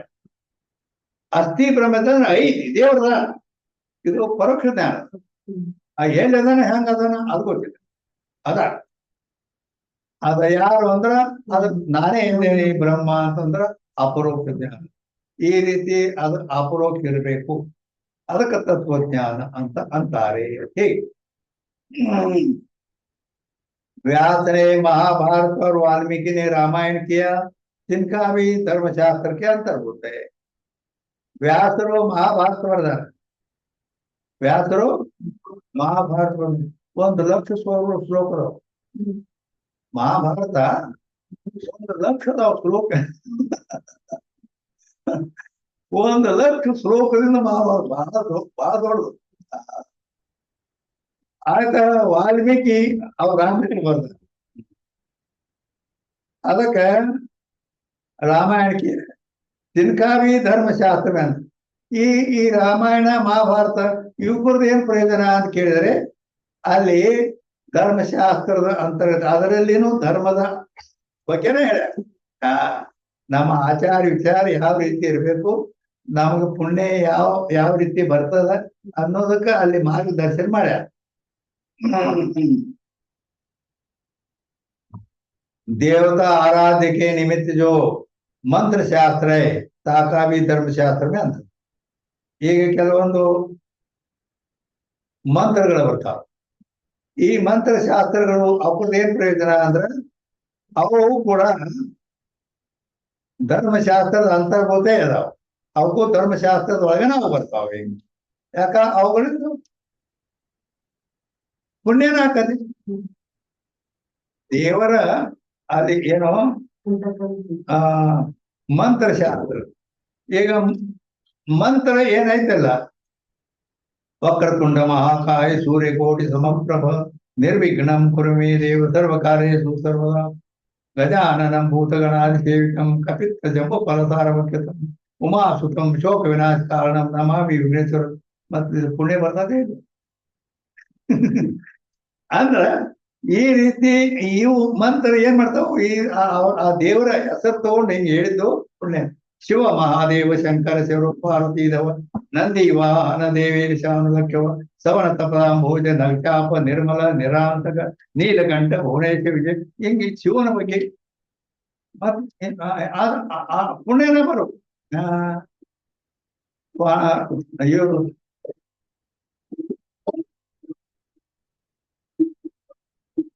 ಅಂದ್ರೆ ಮಹಾರಾಷ್ಟ್ರದಲ್ಲಿ ತುಕಾರಾಮರು ಹರಿಮುಖೇ ಮಣ ಹರಿಮುಖೇ ಮಣ ಪುಣ್ಯಾಚಿ ಗಣನ ಕೋಣಕರಿ. ಮರಾಠಿಯೊಳಗೆ ಅಭಂಗ ಹೇಳ್ತಾರ. ಹರಿಮುಖೇ ಮಣ, ಮುಖೇ ಅಂದ್ರೆ ಬಾಯಿಂದ ಹರಿ ಹರಿಯನ್ ಹರಿಯರನ್ನು ಹರಾರಯನ್. ಅದ್ರ ಪುಣ್ಯ ಎಷ್ಟು ಬರ್ತೈತಿ ಅಂದ್ರ ಅದ್ರ ಗಣನ ಕೋಣಕರಿ ಅದ್ರ ಲೆಕ್ಕ ಮಾಡ್ಲಾಕ ಬರ್ದಷ್ಟೈತಿ ಪುಣ್ಯ ಬರ್ತೈತಿ. ಬರೀ ದೇವ್ರ ಹೆಸರು ತಗೊಂಡ ಶಿವ ಶಿವ ಅವರ ಹರ ನಮ ಶಿವ ಹಿಂಗ ಏನಂತ್ಯ ಹೇಗ. ಅದಕ್ಕ ಅದು ಮತ್ತ ಯಾವುದರಿಂದ ಪುಣ್ಯ ಬರ್ತದ ಅದು ಧರ್ಮಶಾಸ್ತ್ರ. ಆದ್ರಿಂದ ಇವು ಕೂಡ ಮಂತ್ರ ಏನು ಹೇಳ್ತಕ್ಕಂತ ಇವು ಬರ್ತಾವಲ್ಲ ಶಾಸ್ತ್ರದಲ್ಲಿ, ಅವು ಎಲ್ಲ ಆ ಧರ್ಮಶಾಸ್ತ್ರದ ಅಂತರ್ಭೂತವೇ ಇದಾವು. ದೇವತಾ ಆರಾಧನಕ ಅಂತಃಕರಣ ಶುದ್ಧಿ ಪ್ರಯೋಜನ. ಇದರಿಂದ ಏನಾಕತ್ತೆ, ಆ ಭಗವಂತನ ನಾಮಸ್ಮರಣೆ ಮಾಡುದಂದ್ರ ಪುಣ್ಯ ಬರ್ತೈತಿ. ಆ ಪುಣ್ಯ ಏನ್ ಮಾಡ್ತೈತಿ, ಅಂತಃಕರಣದಲ್ಲಿದ್ದ ಪಾಪವನ್ನು ತೊಳಿತೈತಿ. ಅಂದ್ರೆ ಅಂತಃಕರಣ ಶುದ್ಧ ಆಕತಿ.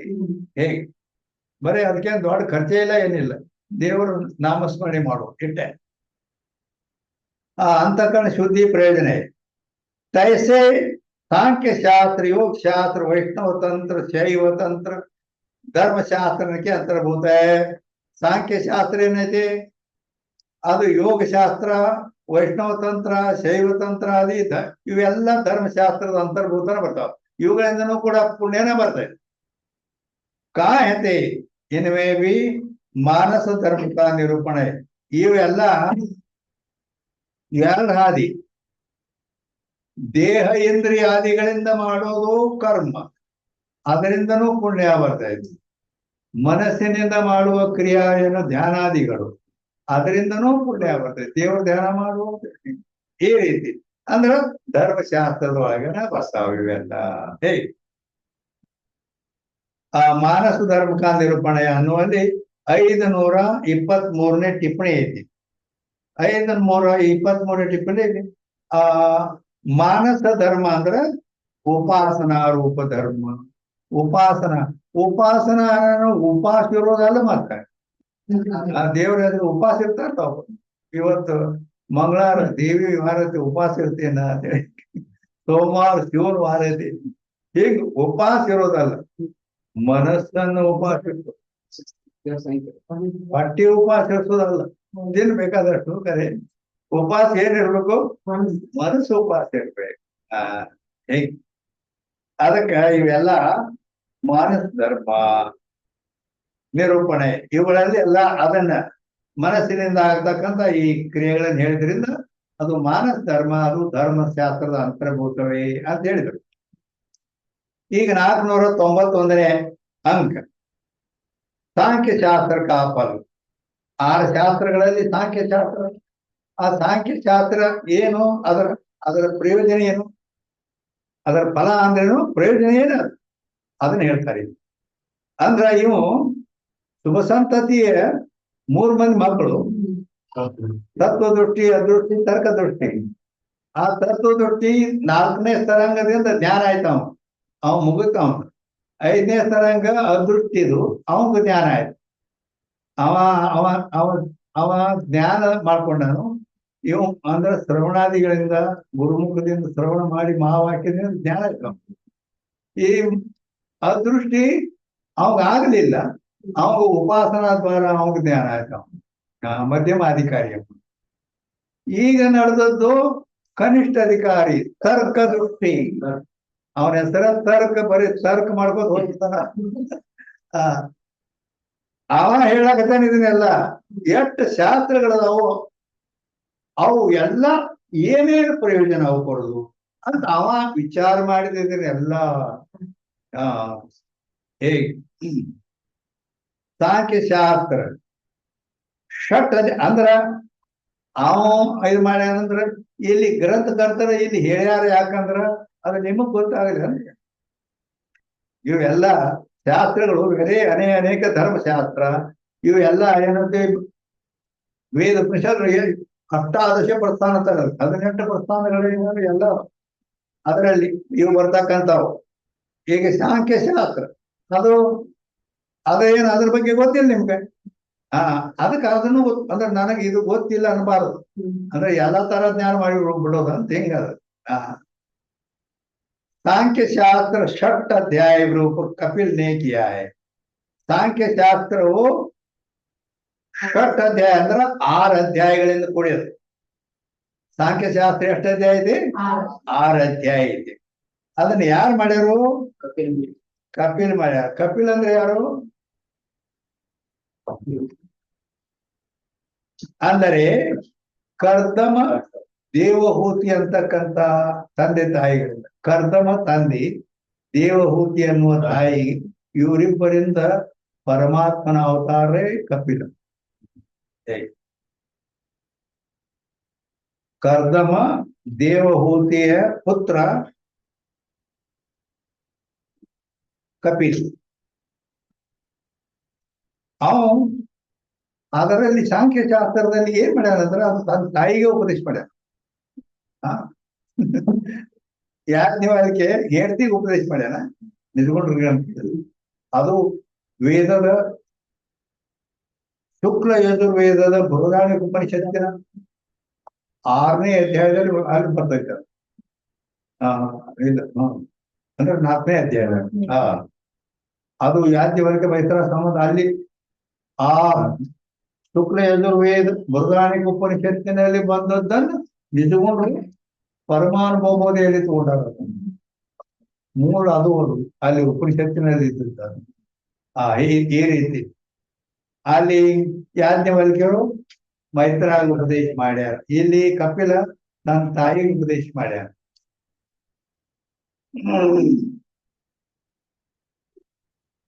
ಪ್ರಥಮ ಅಧ್ಯಾಯವೇ ಆ ಸಾಂಖ್ಯಶಾಸ್ತ್ರದ 1ನೇ ಅಧ್ಯಾಯದಲ್ಲಿ ಏನು अध्याय में विषय निरूपण किया है. ಅಲ್ಲಿ ವಿಷಯ ಪ್ರತಿಪಾದನ ಮಾಡ್ಯಾರ. द्वितीय अध्याय में महतत्व अहंकार आदि प्रधान के कार्य गए. ಅಲ್ಲಿ ಅಂದ್ರ ಪ್ರಕೃತಿ, ಮಹತತ್ವ, ಅಹಂಕಾರ ಅಂತ ಹಿಂಗ ಆ ತತ್ವಗಳನ್ನ ಪರಂಪರಾವಾಗಿ ಅವರು ಅಲ್ಲಿ ಹೇಳ್ಯಾರ. ತೃತೀಯ ಅಧ್ಯಾಯ ಮೇ ಎಲ್ಲಿ ಅದು 2ನೇ ಅಧ್ಯಾಯದಲ್ಲಿ ಹೇಳ್ಯಾರ. ತೃತೀಯ 3ನೇ ಅಧ್ಯಾಯದಲ್ಲಿ ವಿಷಯಂತೆ ವೈರಾಗ್ಯ ಹೈ.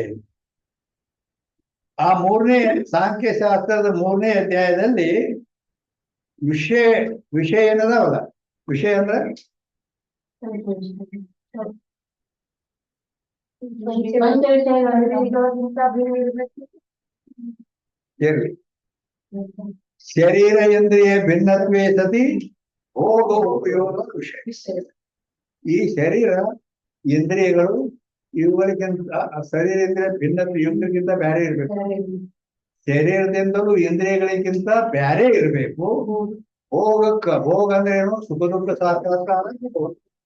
ಅಂದ್ರೆ ಯಾವುದರಿಂದ ನೋಡೋದ್ರಿಂದ ಮತ್ತು ಕೇಳೋದ್ರಿಂದ ಏನು ನಮಗ್ ಸುಖ ಆಗೋದು. ಸಂಗೀತ ಕೇಳೋಣ, ಸಿನಿಮಾ ನೋಡೋಣ, ಹಿಂಗ ಅಲ್ಲಿ ಸುಖ ದುಃಖ ಸಾಕ್ಷಾತ್ಕಾರವೇ ಭೋಗ. ಈ ರೀತಿ ಆ ಭೋಗಕ್ಕ ಉಪಯೋಗ ಆಗಿರ್ಬೇಕು. ಶರೀರ ಇಂದ್ರಿಯಕ್ಕಿಂತ ಬೇರೆ ಇರಬೇಕು. ಅದಕ್ಕೆ ವಿಷಯ ಅನ್ಸುತ್ತೆ. ಈಗ ವಿಷಯದ ಲಕ್ಷಣ विषयन्ते वैराग्य क्या है? चौथे अध्याय में विरक्तों की आख्यायिका कही है. ಅದರ 4ನೇ ಅಧ್ಯಾಯದಲ್ಲಿ ವಿರಕ್ತಿ ಏನದನ್ನು ವೈರಾಗ್ಯ ಪುರುಷರು ಅವ್ರ ಬಗ್ಗೆ ಸ್ವಲ್ಪ ಹೇಳಿ. ಹಿಂಗಿಂಗ್ ವೈರಾಗ್ಯ ಪುರುಷರು ಇದ್ರು ಅಂತ ಅವ್ರು. पंचम अध्याय में 6 ಅಧ್ಯಾಯ ಐತೆ ಅದು. ಅದ್ರಾಗ 5ನೇ ಅಧ್ಯಾಯದಲ್ಲಿ ಪರಪಕ್ಷಕ ಖಂಡನೆಯ ಅಂದ್ರೆ ಶಾಸ್ತ್ರಗಳು ಇದನ್ನೇ ಶ್ರೇಷ್ಠ ಅನ್ನೋ ಸಲುವಾಗಿ ಮತ್ತೊಂದನ್ನು ಖಂಡನೆ ಮಾಡ್ತಾರೆ. ಅದು ಬರಬರಿ ಇಲ್ಲ. ಹೇಗೆ ಪುರಾಣಗಳಲ್ಲಿನೂ ಕೂಡ ಹಂಗೆ ಇತ್ತು. ಈಗ ವಿಷ್ಣು ಪುರಾಣ, ಶೈವ ಪುರಾಣ, ಇದರಲ್ಲಿ ವಿಷ್ಣು ಪುರಾಣದವರು ವಿಷ್ಣುನೇ ಪರಮಾತ್ಮ, ಅವನ್ನ ಇದು ಮಾಡ್ಬೇಕು. ಶಿವ ಅವೇ ನಾವು ಬೂದಿ ಬಡಕ ಸ್ಮಶಾನ ವಾಸಿ ಅವನು ಕನ್ನಡ ಮಾಡ್ತಾರೆ. ಶಿವ ಪುರಾಣದಲ್ಲಿ ಅವನು ಕನ್ನಡ ಮಾಡ್ತಾರೆ. ಯಾಕಂದ್ರ ಆ ಶಿವನಿಂದ ಆ ವಿಷ್ಣು ಸುದರ್ಶನ ಚಕ್ರ ಪಡಿಬೇಕಾದ್ರೆ ಶಿವನ ಪಾದ ಪೂಜೆ ಮಾಡ್ದ. ಶಿವನ ಪಾದ ಪೂಜೆ ವಿಷ್ಣು ಮಾಡುವಾಗ ಸಹಸ್ರ ಕಮಲ ಅಂದ್ರೆ 1000 ಕಮಲಗಳಿಂದ ಶಿವನ ಪಾದ ಪೂಜೆ ಮಾಡ್ತಿದ್ದ. 1000 ಕಮಲ ತಂದು ಅಲ್ಲಿ ಓಂ ನಮ ಶಿವಾಯ ಅಂತೇಳಿ ಇಡ್ತಿದ್ದ. ಪರಮಾತ್ಮ ಏನ್ ಮಾಡಿದೆ, ಒಂದು ಪರೀಕ್ಷೆ ಮಾಡೋ ಸಲುವಾಗಿ ಅಂತ ಹೇಳಕ್ಕೆ ಒಂದು ಕಮಲ ಕಮ್ ಮಾಡ್ದ. 1000ದೊಳಗೆ ಒಂದು ಕಮ್ ಮಾಡಿದೆ. ಕಮ್ ಮಾಡಿದ ಕೂಡಲೇ ಅದು ಅವಾಗ ಒಂದು ಕಂಬ್ ಇರ್ತದ, ಹೂ ಒಂದು ಕಮ್ ಅದಾವ ಅಂತಂದ್ರ ಕಮಲ ಏನೈತೆ, ಮುಖ ಕಮಲ, ನೇತ್ರ ಕಮಲ, ಹಸ್ತ ಕಮಲ, ಪಾದ ಕಮಲ ಅಂತ ಇವು ಕಮಲ. ಇದು ನೇತ್ರ ಕಮಲ ಅಂತ ಅಂದಾಗ ತಾನೊಂದು ನೇತ್ರವನ್ನು ತೆಗೆದು ಪಾದಕ್ಕಿಡ್ತಾನೆ ವಿಷ್ಣು. ಆವಾಗ ಪ್ರಸನ್ನ ಆಗಿ ಅವಾಗ ಸುದರ್ಶನ ಚಕ್ರ ಕೊಟ್ಟ. ಅಂದ್ರೆ ಈಗ ಯಾರ ಶ್ರೇಷ್ಠತೆ ಇದ್ರಾಗ ಅಂದ್ರೆ ಒಂದೊಂದು ಇದು ಮಾಡ್ತಾವ ಈ ರೀತಿ. ಅಲ್ಲಿ ಅದ್ರ ತಾತ್ಪರ್ಯ ಇದು ಮಾಡೋದಿಲ್ಲ. ಅಂದ್ರೆ ಇದನ್ನ ನಂಬೋಣಿ ಆ ಕಡೆ ಹೋಗಬೇಡ ಅಂತ ಹೇಳಿ ಅದ್ರಾಗ ಏನೈತಿ ಹೆಂಗ. ಅದಕ್ಕಾಗಿ ಇಲ್ಲಿ ಏನ್ ಮಾಡ್ಯಾರು ಅಂದ್ರೆ 5ನೇ ಅಧ್ಯಾಯದಲ್ಲಿ ಪರಪಕ್ಷವನ್ನ ಖಂಡನೆ ಮಾಡ್ಯಾರು. ಇದು ಪಂಕ ಬಂದಿಟ್ಟಾರ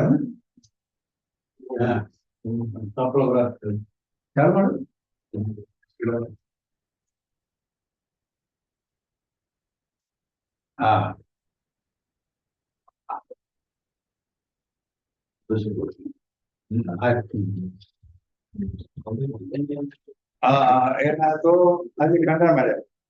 6ನೇ अध्याय में सारे अर्थ का संक्षेप से संग्रह किया.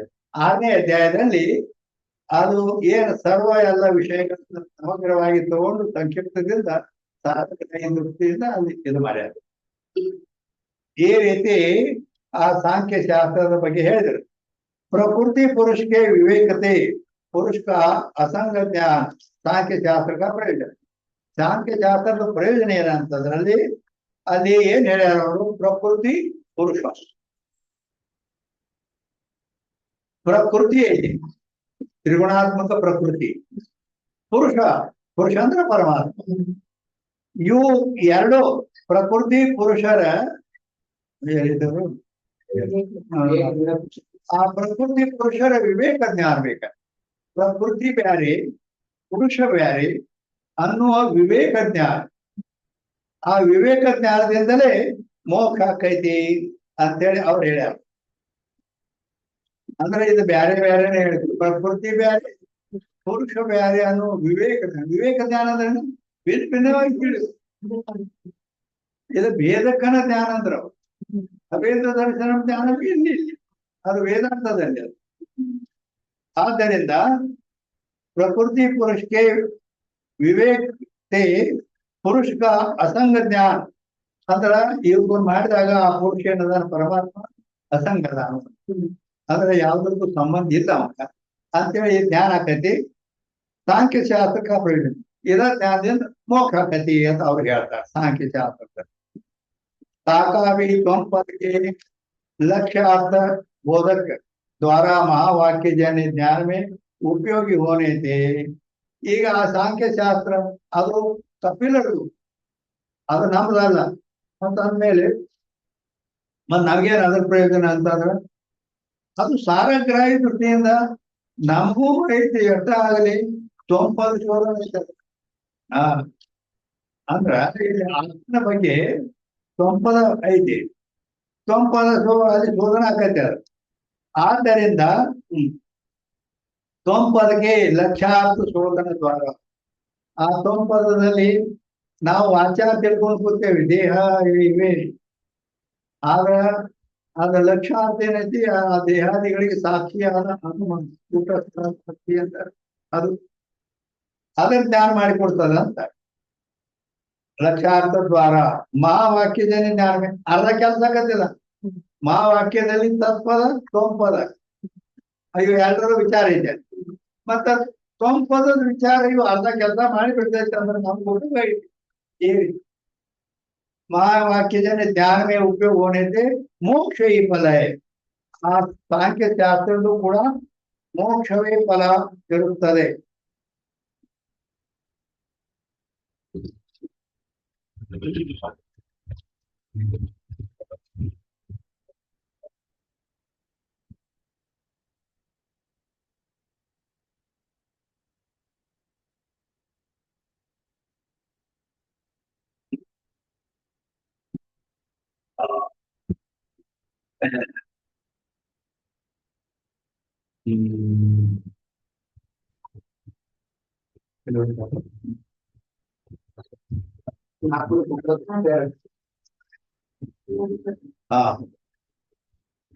ತೈಸೆ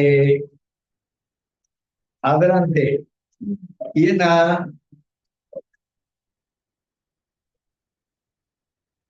ಈಗ 492ನೇ ಅಂಕ 492ನೇ ಅಂಕದಿಂದ ಈಗ ನಡೆಯುತ್ತದೆ योग शास्त्र का फल और शारीरिक उक्ति से अविरोध. ಏನ್ ಹೇಳ್ತಾರೋ ಯೋಗ ಶಾಸ್ತ್ರದ ಫಲ, ಫಲ ಅಂದ್ರೆ ಪ್ರಯೋಜನ. ಯೋಗ ಶಾಸ್ತ್ರ ಏನೈತೆ ಅದ್ರದ್ದು ಏನ್ ಪ್ರಯೋಜನ ಅಂತ ಹೇಳಿದ್ರೆ, ಮತ್ತು ಶಾರೀರಿಕ ಉಕ್ತಿ ಸೇ ಅವಿರೋಧ.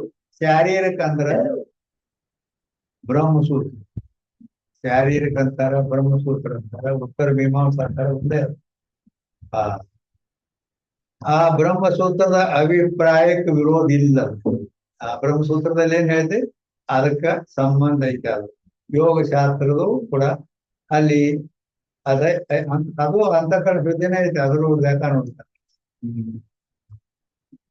ಉಕ್ತಿ ಸೇ ಅವಿರೋಧ ಯೋಗ ಶಾಸ್ತ್ರ ಚಾರಿ ಪಾದ, 4 ಪಾದಗಳ ಉಳ್ಳದು ಯೋಗ ಶಾಸ್ತ್ರ ಐತಿ. ಯಾರು ಮಾಡ್ಯಾರ ಅದನ್ನಂದ್ರ ಪತಂಜಲಿ ತಾಕ ಕರ್ತಾ, ಪತಂಜಲಿ ಮುನಿ ಅದನ್ನ ಮಾಡ್ಯಾರ. ಸೋ ಪತಂಜಲಿ ಶೇಷ का अवतार है. ಆ ಪತಂಜಲಿ ಯಾರು ಅಂತಂದ್ರ ಆದಿಶೇಷನಂತ. ವಿಷ್ಣು ಎದರ ಮೇಲೆ ಮರಿಯ ಆ ಆದಿಶೇಷ ಅವತಾರ पतंजलि अवतार. एक ऋषि संध्या उपासना करे था ताकि अंजलि में प्रकट हो के पृथ्वी में पड़ा है, याते पतंजलि नाम कहे. पतंजलि ಅಂತ ಯಾಕೆ ಹೆಸರು ಬಂತು? ಅವ ಶೇಷ ಅವತಾರದನ, ಆದ್ರೂ ಪತಂಜಲಿ ಅಂತ ಯಾಕೆ ಹೆಸರು ಬಂದದಂದ್ರ ಆ ಶೇಷ ಅವತಾರ ಇಲ್ಲ ಅವತಾರ ತಾಳ್ಬೇಕಾದ್ರೆ ಹೆಂಗ್ ಮಾಡ್ಯಾನಂದ್ರ ಆ ಆದಿಶೇಷ ನಾಗ ಐತಲ್ಲ ಅದ ಒಂದು ಮನುಷ್ಯ ರೂಪದಿಂದಾಗಿ ಒಬ್ಬ ಋಷಿ ಹಿಂಗ ಸಂಧ್ಯಾ ವಂದನೆ ಮಾಡ್ತಿದ್ದಂತ. ಹಿಂಗ ನೀರ್ ತಗೊಂಡು ಹಿಂಗ ಬಿಡ್ತಾರಲ್ಲ, ಬಿಟ್ಟು ಹಿಂಗ ಇದು ಮಾಡಿದಾಗ ಅಂಜಲಿ ಅಂದ್ರೆ ಇದು. ಅಂಜಲಿ ಅಂದ್ರೆ ಏನು? ಇದು ಕೈ. ಪತಂಜಲಿ ಪತ್ನಿ ಪಡನೆ. ಪತ ಅಂದ್ರೆ ಬಿಡೋದು. ಅವನ ಕೈಯಾಗ ಬಿದ್ದಂತ ಇವು ದೇವರಿಗೆ ಅಡಿಗೆ ಕೊಡೋ ಟೈಮ್ದಾಗ ಹಿಂಗ ದೇವ್ ತಗೊಂಡ್ ಹಿಂಗ ಹಿಂಗ ಇದು ಮಾಡ್ಯಾನ ಪಟ್ಟನ ಅವನ ಕೈಯಾಗ ಬಂದ್ ಬಿದ್ದೀವಿ. ಆದ್ದರಿಂದ ಪತ ಅಂದ್ರೆ ಬಿಡೋದು, ಅಂಜಲಿ ಅಂದ್ರೆ ಕೈಯಾಗ ಬಿದ್ದ, ಆದ್ರಿಂದ ಅವನ ಹೆಸರು ಪತಂಜಲಿ.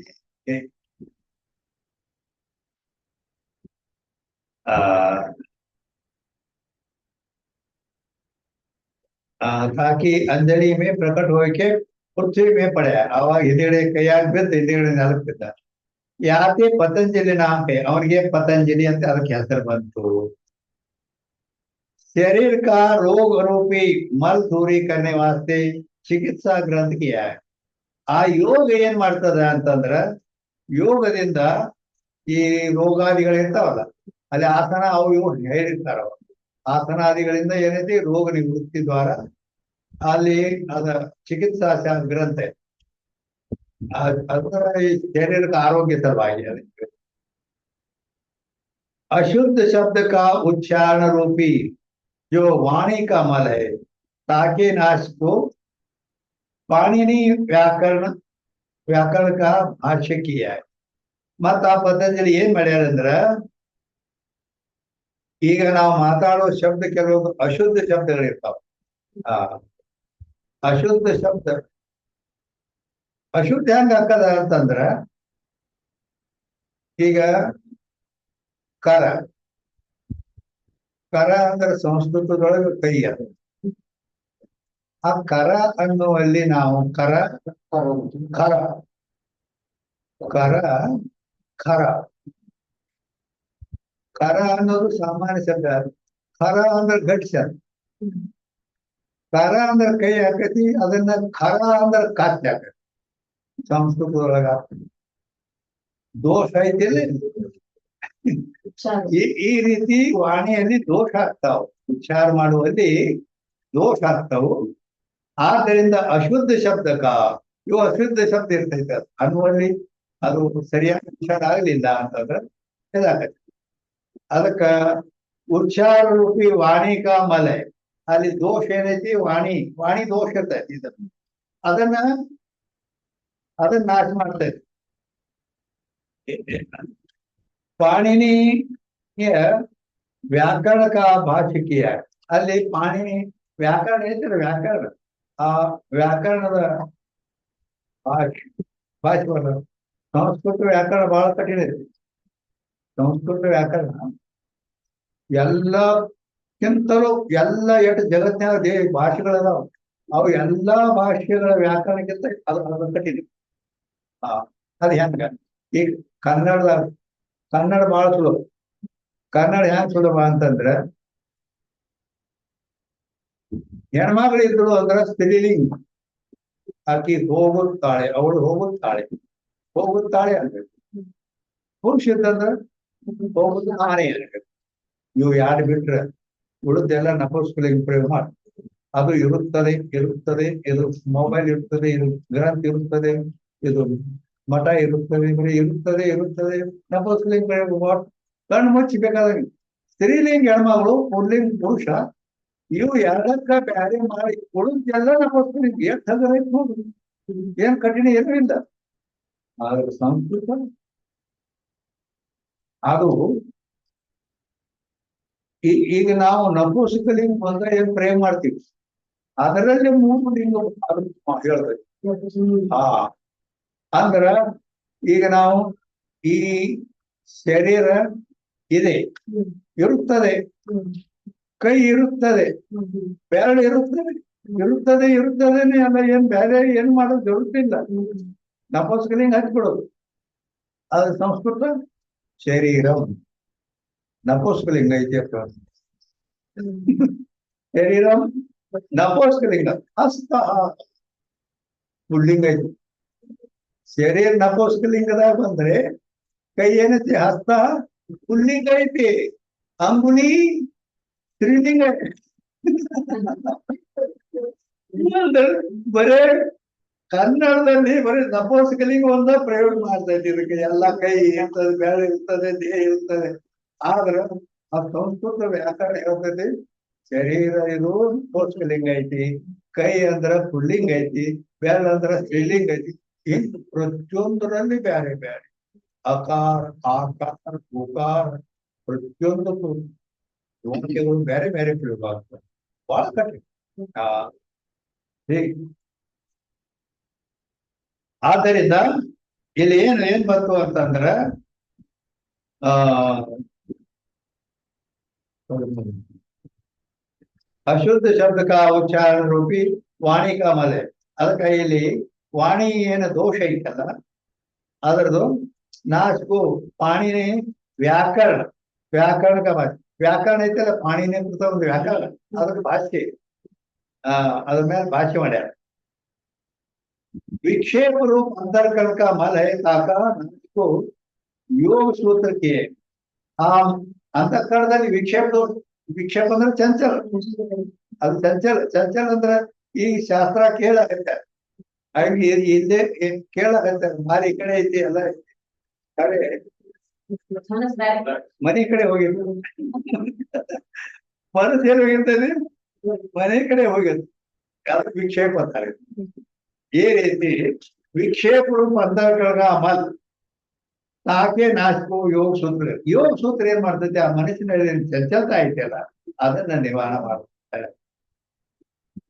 ನಮ್ಮ ಪಾದಮೇ ಚಿತ್ತವೃತ್ತಿ का निरोध रूप समाधि और ताके साधन अभ्यास वैराग्य आदि कहे. ಆ ಪ್ರಥಮ ಪಾದ ಗ್ರಂಥದ ಪ್ರಥಮ ಪಾದದಲ್ಲಿ ಚಿತ್ತ ಶುದ್ಧಿ ನಿರೋಧ ಅಂದ್ರೆ ಚಿತ್ತವೃತ್ತಿ ಏನೈತಲ್ಲ ನಮ್ಮ ಲಕ್ಷ್ಯ, ನಮ್ಮ ಮನಸ್ಸು, ಅದನ್ನ ನಿರೋಧ ಮಾಡೋದು ಹೇಳ್ತಿರ್ತಾರೆ. ನಿರೋಧ ರೂಪ ಅಂದ್ರೆ ತಡೆಗಟ್ಟುವುದು, ಅಂದ್ರ ಸಮಾಧಿ ಹತ್ತಲಿಕ್ಕೆ ಅನುಕೂಲ ಆಗ್ತೈತಿ. योग शास्त्र और ताके साधन अभ्यास वैराग्य आदि कहे. ಅದು ಆಗ್ಬೇಕಂದ್ರ ಅದಕ್ಕೆ ಅಭ್ಯಾಸ ಆಗ್ಬೇಕು. ಸಮಾಧಿ ಹಚ್ಬೇಕಾದ್ರೆ ಹಂಗ ಆಗ್ತದ, ಅದಕ್ಕ ಪ್ರತಿ ಅಭ್ಯಾಸ ಬೇಕು, ಅದು ವೈರಾಗ್ಯ ಬೇಕು. ऐसे विक्षिप्त चित्त को समाधि के साधन यम नियम आसन प्राणायाम प्रत्याहार धारणा ध्यान समाधि, ये 8 समाधि के अंग ದ್ವಿತೀಯ ಪಾದ में कहा है. ಆ ಯೋಗ ಶಾಸ್ತ್ರದ 2ನೇ ಪಾದದಲ್ಲಿ ಇವು ಅಷ್ಟಾಂಗಗಳನ್ನು ಹೇಳಿದೆ.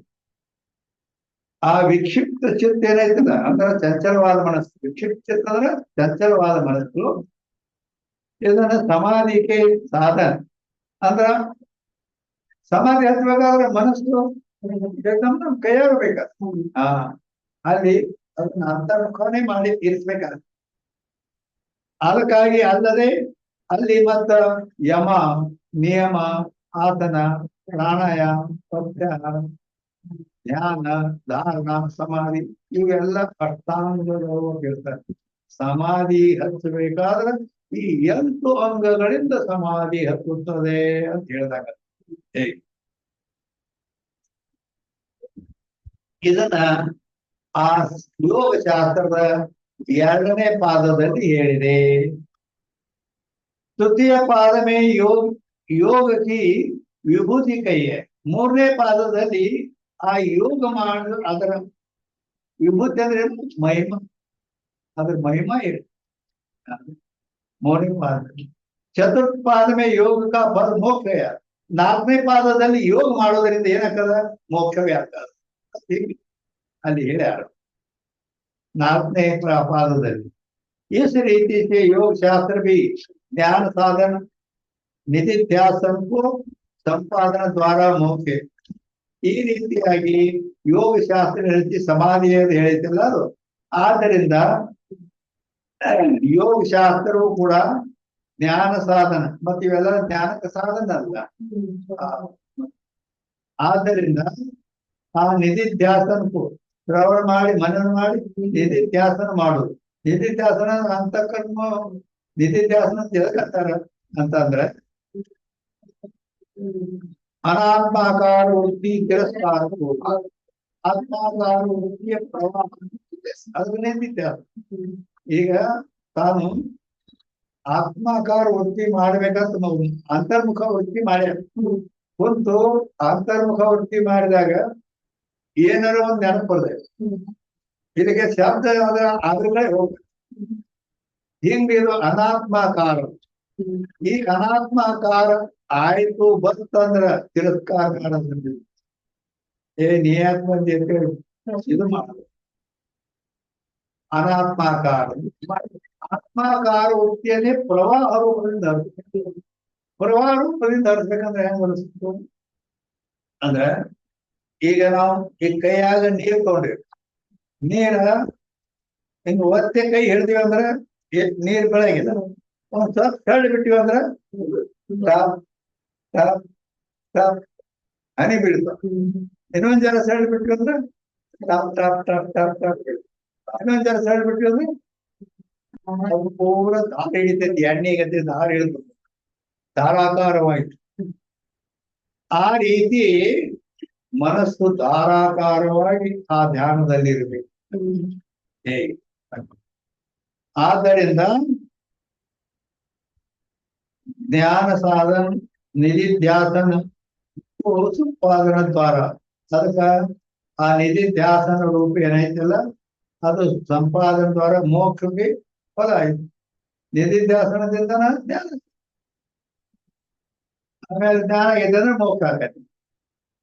ಶಾರೀರಿಕ ಸೂತ್ರಮೇ, ಶಾರೀರಿಕ ಸೂತ್ರಮೇ ಅಂದ್ರೆ ಬ್ರಹ್ಮಸೂತ್ರ. ಶಾರೀರಿಕ ಹೆಸರ ಇದ್ದಾರೆ ಬ್ರಹ್ಮಸೂತ್ರ.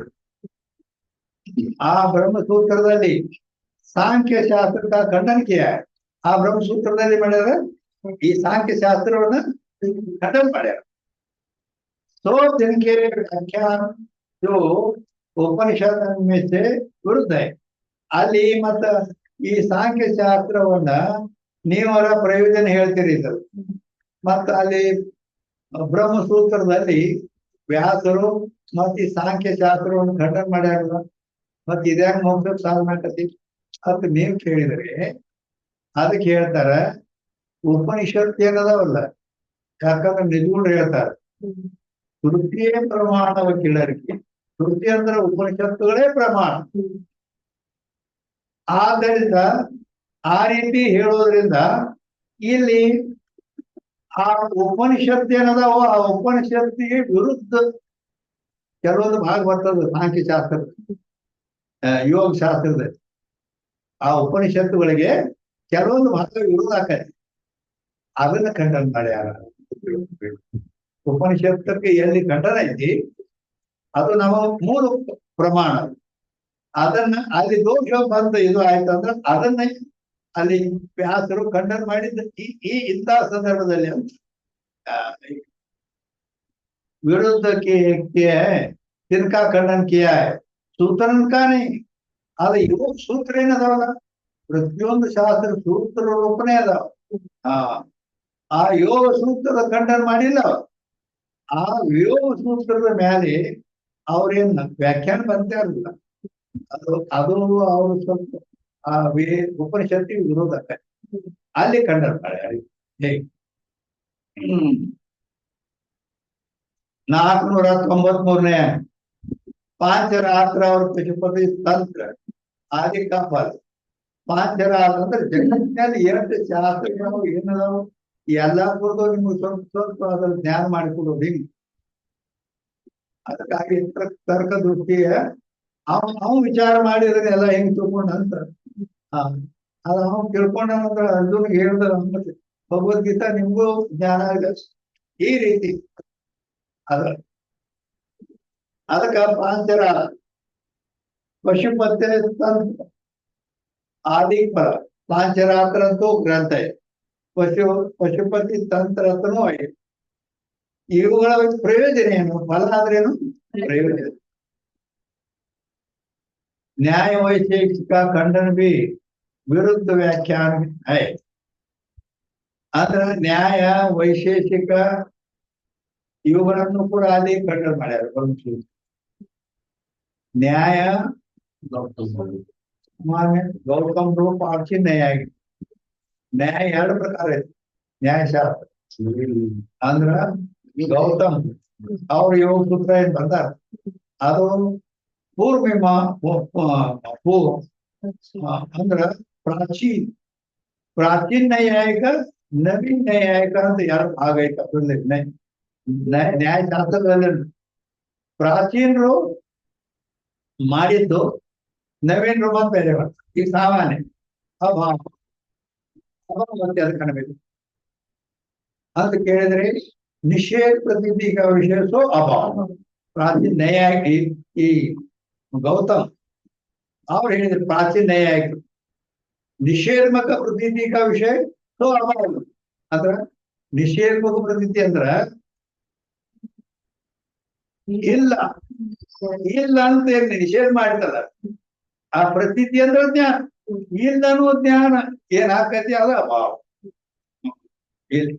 ಮೊಬೈಲ್ ಇಲ್ಲ ಅದ್ರ ಅಭಾವ ಹೇಳಿ ಇದಕ್ಕೆ ಅಭಾವ ಅನ್ಬೇಕು ಅಂತ ನಿಷೇಧ ಪ್ರತೀತಿಕ ವಿಷಯದ್ದು ಅಭಾವ ಪ್ರಾಚೀನ ನ್ಯಾಯಿಕರು ಹೇಳಿದ್ರೆ ಗೌತಮರು ಅದು ಬರಬರಿ ಅಲ್ಲ. ಅವ್ರೊಳಗನ ಅವರು ನ್ಯಾಯಿಕರು ಇವ್ರ ನ್ಯಾಯಿಕರು ನ್ಯಾಯಶಾಸ್ತ್ರಕ್ಕೆ ಸಂಬಂಧಪಟ್ಟು ಅವರು ನವೀನ್ ನ್ಯಾಯಿಕರು. ನವೀನ್ ನ್ಯಾಯಿಕ ಗಂಗೇಶ್ ಭಟ್ ಉಪಾಧ್ಯಾಯ ಉದಯನಾಚಾರ್ಯ ಇವರೆಲ್ಲ ನವೀನ್ ನ್ಯಾಯಿಕರು. ನ್ಯಾಯಶಾಸ್ತ್ರದಲ್ಲಿ ಇದ್ದಿದೆ ಎಲ್ಲ ಹಕ್ಕಿಕ ಈಗ ಮತ್ ನ್ಯಾಯಶಾಸ್ತ್ರ ಹೇಳ್ಕೊಂಡು ಕೂತಾನೆ ಅವ್ರು ಹೇಳ ಅಭಾವತ್ ಎದಗಬೇಕು ನಿಷೇಧ ಪ್ರತೀತಿಕ ವಿಷಯ ಅಭಾವತ್ ಹೇಳಿ ಅದು ಬರಬರಿ ಇಲ್ಲತ್ತೀರಿ. ಮತ್ ಯಾವ್ದು ಅಭಾವ ಎದಕ ಅಂದ್ರ ಸಂಬಂಧ ಸಾದೃಶ್ಯತೆ ಭಿನ್ನ ಹೋವೆ ಪ್ರತಿಯೋಗಿ ಸಾಪೇಕ್ಷಕ ಪ್ರತೀತಿ ಹೋವೆ ಸೊ ಅಭಾವ. ಸಂಬಂಧ ಸಾದೃಶ್ಯಗಳಿಗಿಂತ ಭಿನ್ನ ಇರಬೇಕು. ಪ್ರತಿಯ ಸಾಪೇಕ್ಷ ಪ್ರತೀತಿಗೆ ಅದು ವಿಷಯ ಆಗಿರ್ಬೇಕು. ಅದಕ್ಕೆ ಅಭಾವ ಆಗ್ಬೇಕಂತ ಈ ರೀತಿ ಹೇಳ. ಮತ್ತೆ ಇದನ್ನೆಲ್ಲ ಬೆಳೆಸೋದು ಬೇಡ ಟೈಮ್ ಸುಮ್ಮನೆ ಅಂತೂ ಈ ರೀತಿ ನ್ಯಾಯಶಾಸ್ತ್ರದಲ್ಲಿ ಈ ರೀತಿ ಐತಿ ಅನ್ನೋದು ನಿಮ್ಗೆ ಸ್ವಲ್ಪ ಪೇಡೆ ಪೂರ್ವ ಕೊಡುದಿಲ್ಲ. ಹೆಂಗೈತೆ ನಾನು ಒಂದು ತುಣುಕು ನೋಡಿ ಕೂತ ಹಾಗೆ ನಿಮ್ಗೆ ಸೋಮ ಒಂದು ತುಣುಕು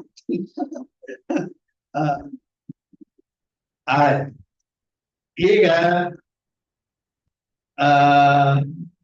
न्यायशास्त्र का खंडन भी विरुद्ध व्याख्यान का है. ಅಲ್ಲಿ ಸಾಂಖ್ಯಶಾಸ್ತ್ರದ ಏನು ಅದು ಉಪನಿಷತ್ತಿ ವಿರೋಧ ಅದನ್ನ ಖಂಡನ ಮಾಡ್ಯಾರ ಬ್ರಹ್ಮಸೂತ್ರದಲ್ಲಿ ಮಾತೇವೆ. ಮತ್ತೆ ಇಲ್ಲಿ ನೀವು ಇದನ್ನ ಹೇಳ್ತೀರಿ ಇದನ್ನ ಅಂದ್ರೆ ಮತ್ತೆ ಇದನ್ನ ಅಲ್ಲಿ ಖಂಡನ ಮಾಡ್ಯಾರ ಅವರು ವ್ಯಾಸರು ಬ್ರಹ್ಮಸೂತ್ರದಲ್ಲಿ. ಮತ್ತೆ ಅದನ್ನೇ ಕೇಳ್ತೀರಿ ನೀವು ಅದು ಖಂಡಿಸ್ಕೊಂಡೈತೆ ಅದು ಅಂತ ಹೇಳಿ ಅಂದ್ರೆ ಅದಕ್ಕೆ ಇವ್ರು ಹೇಳ್ತಾರ ಅದಕ್ಕೆ ಪೂರಾ ಸೂತ್ರಗಳನ್ನು ಖಂಡನ ಮಾಡಿಲ್ಲ. ಮೂರು ಸೂತ್ರಗಳೇನದವು ಅವ್ರನ್ನ ಖಂಡನ ಮಾಡಿಲ್ಲ. ಅದ್ರ ಮೇಲೆ ಏನು ವ್ಯಾಖ್ಯಾನ ಬರ್ದಾರಲ್ಲ ಬರೆಯಾಗಿ ಈಗ ಸಾಮಾನ್ಯವಾಗಿ ಈಗ ಭಗವದ್ಗೀತಾ ಐತಲ್ಲ ಭಗವದ್ಗೀತಾ ಅದರಲ್ಲಿ ಕರ್ಮನೂ ಐತಿ ಉಪಾಸನಾನೂ ಐತಿ ಜ್ಞಾನನೂ ಇದೆ. ಆದ್ರ ಅವ ಪರದೇಶದ ಅವನ ಹೆಸರು ಏನೋ ಐತಿ ಅಲ್ಲಿ ಬೆಂಗಳೂರಲ್ಲಿ ಒಂದು ದೊಡ್ಡ ಹೆಸರು ಐತಿ ಹೆಸರು ಗೊತ್ತಿಲ್ಲ. ಅವರು ಭಗವದ್ಗೀತಾ ಪೂರ ಭಕ್ತಿ ಪ್ರಧಾನ ಮಾಡ್ಬೇಕು. ಭಗವದ್ಗೀತಾ ಭಕ್ತಿನೇ ಹೇಳ್ತಾರೆ ಅದ್ರ ಜ್ಞಾನಪ್ಪ ಐತಿ.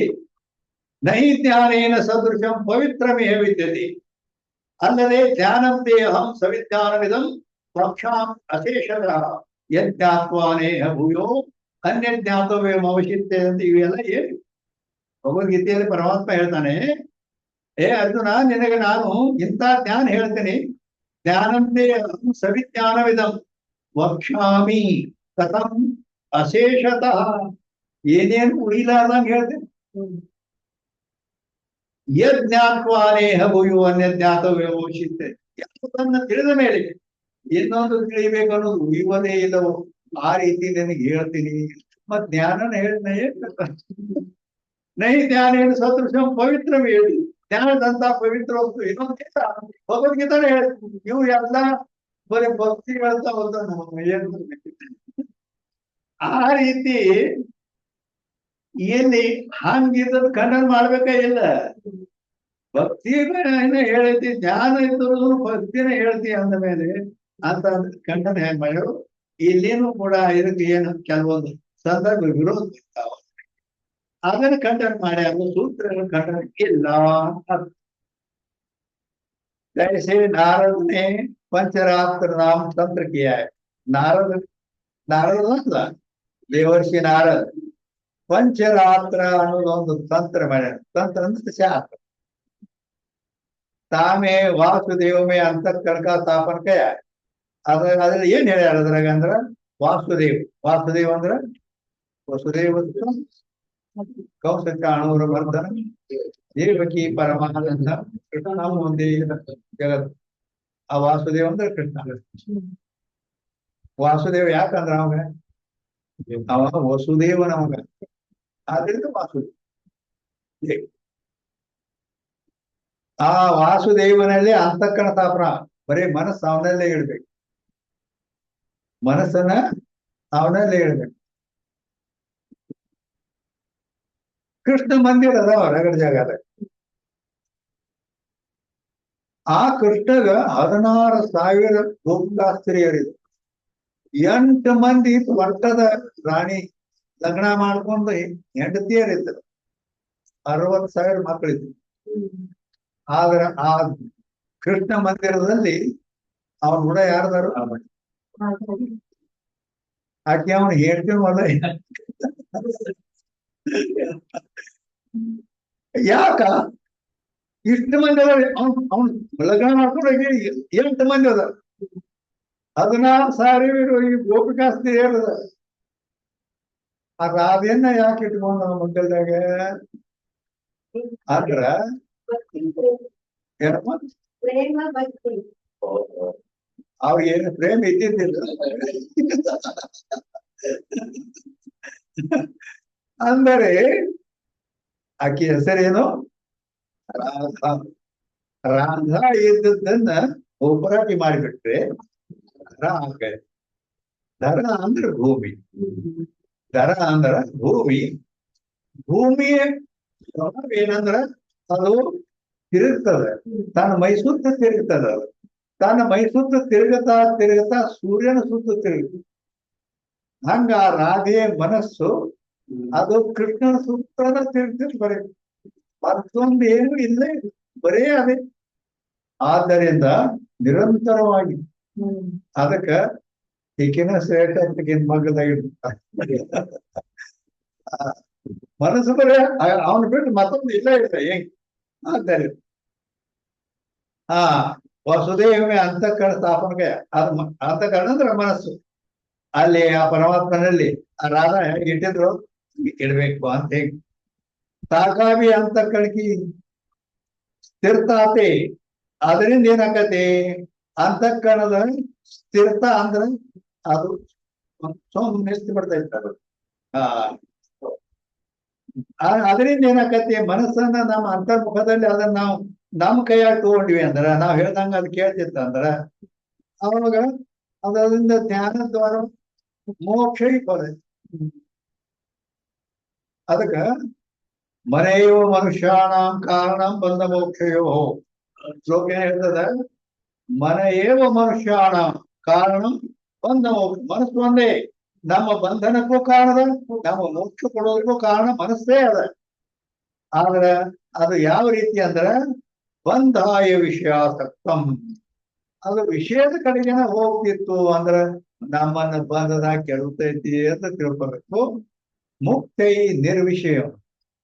ಯಾವ ವಿಷಯನು ಬ್ಯಾಡ ಆ ಕಡೆ ಬಾಳಿ ನೋಡಂಗಿಲ್ಲ ಅಂದ್ರ ನಮ್ಮನ್ನ ಮುಕ್ತಿಗೆ ಒಯ್ತೈತಿ ಅಂತ ತಿಳ್ಕೊಬೇಕು. ಮೇಲೆ ಹೆಂಗ? ಆದ್ದರಿಂದ ಇಲ್ಲಿ ಅಂತಃಕರಣಕಿ ಸ್ಥಿರತಾ ಅಂದ್ರ ಆ ಮನಸ್ಸಿನ ಒಂದು ನಿಗ್ರಹ. ಆಯ್ತಂದ್ರ ಜ್ಞಾನದ್ವಾರ ಮೋಕ್ಷವೇ ಆಕೈತಿ.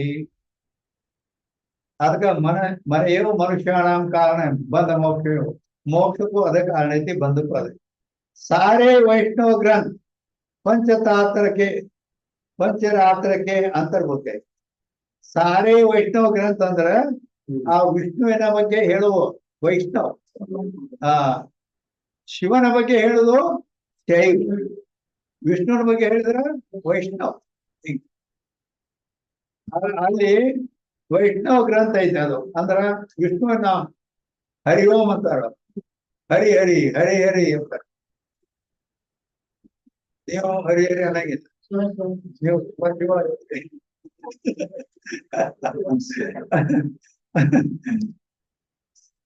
ಹರಿ ಭಕ್ತರು ಹರ ಭಕ್ತರು ಅಂತ ಹೇಗೆ ಯಾರ ಪಾಠ ಐತೆ, ಅವ್ರಿಬ್ರು ಒಂದಾದಾರ ಬೇರೆ ಹೇಗೆ. ಅದಕ್ಕೆ ಹೇಳಿದ್ರೆ ವೈಷ್ಣವ ಗ್ರಂಥ ಅಂದ್ರೆ ವಿಷ್ಣುವಿನ ಬಗ್ಗೆನೇ ಹೇಳುದು, ಅವನ ಶ್ರೇಷ್ಠತೆ. ಅದರಲ್ಲಿ ಪಂಚರಾತ್ರ ಅಂತೇಳಿ ಅದು ಅಂತರ್ಭೂತ ಇದೆ. ಅದು ಅಂದ್ರ ಆ ಸಾರೇ ವೈಷ್ಣವ ಗ್ರಂಥ ಏನದಲ್ಲ, ಅವು ಎಲ್ಲ ಪಂಚರಾತ್ರದ ಅಂತರ್ಭೂತವೇ ಬರ್ತಾವು. ಶೈವ ಗ್ರಂಥ ಏನದಾವು, ಶಿವೋಪಾಸಕರಿಗೆ ಶೈವ ಗ್ರಂಥ. ಓಂ ನಮ ಶಿವಾಯ, ಶಿವ ಶಿವ, ಹರ ಹರ ಮಹಾದೇವ, ಹಿಂಗೆಲ್ಲ ಇವರು. ತಾಸೆ ಪಶುಪತ ತಂತ್ರಮೇ ತೈಸೆ, ಅದರಂತೆ ಪಾಶುಪತ ತಂತ್ರ. ಪಾಶುಪತ ಅನ್ನೋದು ತಂತ್ರ ಐತಿ. ಪಶುಪತಿ ಕಾ ಆರಾಧನಾ ಕಯ, ಪಶುಪತಿ ಅಂದ್ರೆ ಶಿವ, ಅದು ವಿಷ್ಣು ಅಂತ ಹೇಳಿದ್ರೆ ಇದು ಪಶುಪತಿ ಅಂದ್ರೆ ಶಿವ. ಆರಾಧನಾ ಕಯ, ಅದ ಶಿವನ ಆರಾಧನೆ ಹೇಳ್ತಾರೆ. ತಾಕಾ ಕರ್ತ ಪಶುಪತಿಯೇ, ಅದನ್ನ ಮಾಡಿದವ್ರು ಯಾರು, ಅವ ಪಶುಪತಿನ ಮಾಡಿದ. ತಾಕಾವಿ ಅಂತಃಕರಣಕಿ ನಿಶ್ಚಲತಾ ದ್ವಾರ ಮೋಕ್ಷ ಸಾಧನ ಜ್ಞಾನ ಫಲ. ಆ ಪಶುಪತಿ ಪಾಶುಪತ ಅನ್ನೋದು ಇದರಿಂದಲೂ ಕೂಡ ಅಂತಃಕರಣ ಶುದ್ಧಿಯಾಗಿ ಮೋಕ್ಷ ಸಾಧನಕ್ಕದು ಆಗಿ ಜ್ಞಾನವೇ ಅದಕ್ಕೆ ಫಲ ಅಂತ ಹೇಳಲ್ಪಟ್ಟು. ಅಂದ್ರೆ ಜಗತ್ತಿನಲ್ಲಿ ಎಷ್ಟು ಗ್ರಂಥಗಳಿದಾವು, ಅವು ಎಲ್ಲ ಒಂದಿಲ್ಲ ಒಂದು ರೀತಿಯಿಂದ ಅವು ಅಂತಃಕರಣ ಶುದ್ಧಿ ದ್ವಾರ ಮೋಕ್ಷಕ್ಕನ ಸಾಧನ ಆಗಿ ಅವು ಅವ್ರ ಪ್ರಯೋಜನ ಅಂತ ಹಿಂಗ್ ಹೇಳೋದೈತೆ ಅವ್ರಿಗೆ.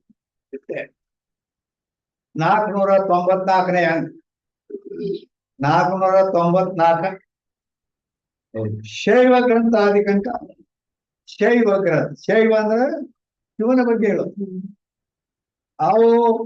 ಅವು ಗ್ರಂಥ ಅದಾವಲ್ಲ, ಶಿವ ಪುರಾಣ ರಗಡ. ಅವರ ಫಲ ಏನು, ವಾಮ ಮಾರ್ಗ, ಒಂದು ವಾಮ ಮಾರ್ಗ ಅಂತ ಐತೆ, ಅದನ್ನು ಹೇಳ್ತಾರೆ. जो शैव ग्रंथ है तो सारे पाशುಪತ ತಂತ್ರ ಕೆ ಅಂತರ್. ಶಿವನ ಬಗ್ಗೆ ಏನ್ ಹೇಳೋ ಗ್ರಂಥ ಅದರ ಶೈವ, ಅವು ಎಲ್ಲ ಪಾಶುಪತ ತಂತ್ರದ ಅಂತರ್ಭೂತವೇ ಅದಾವ.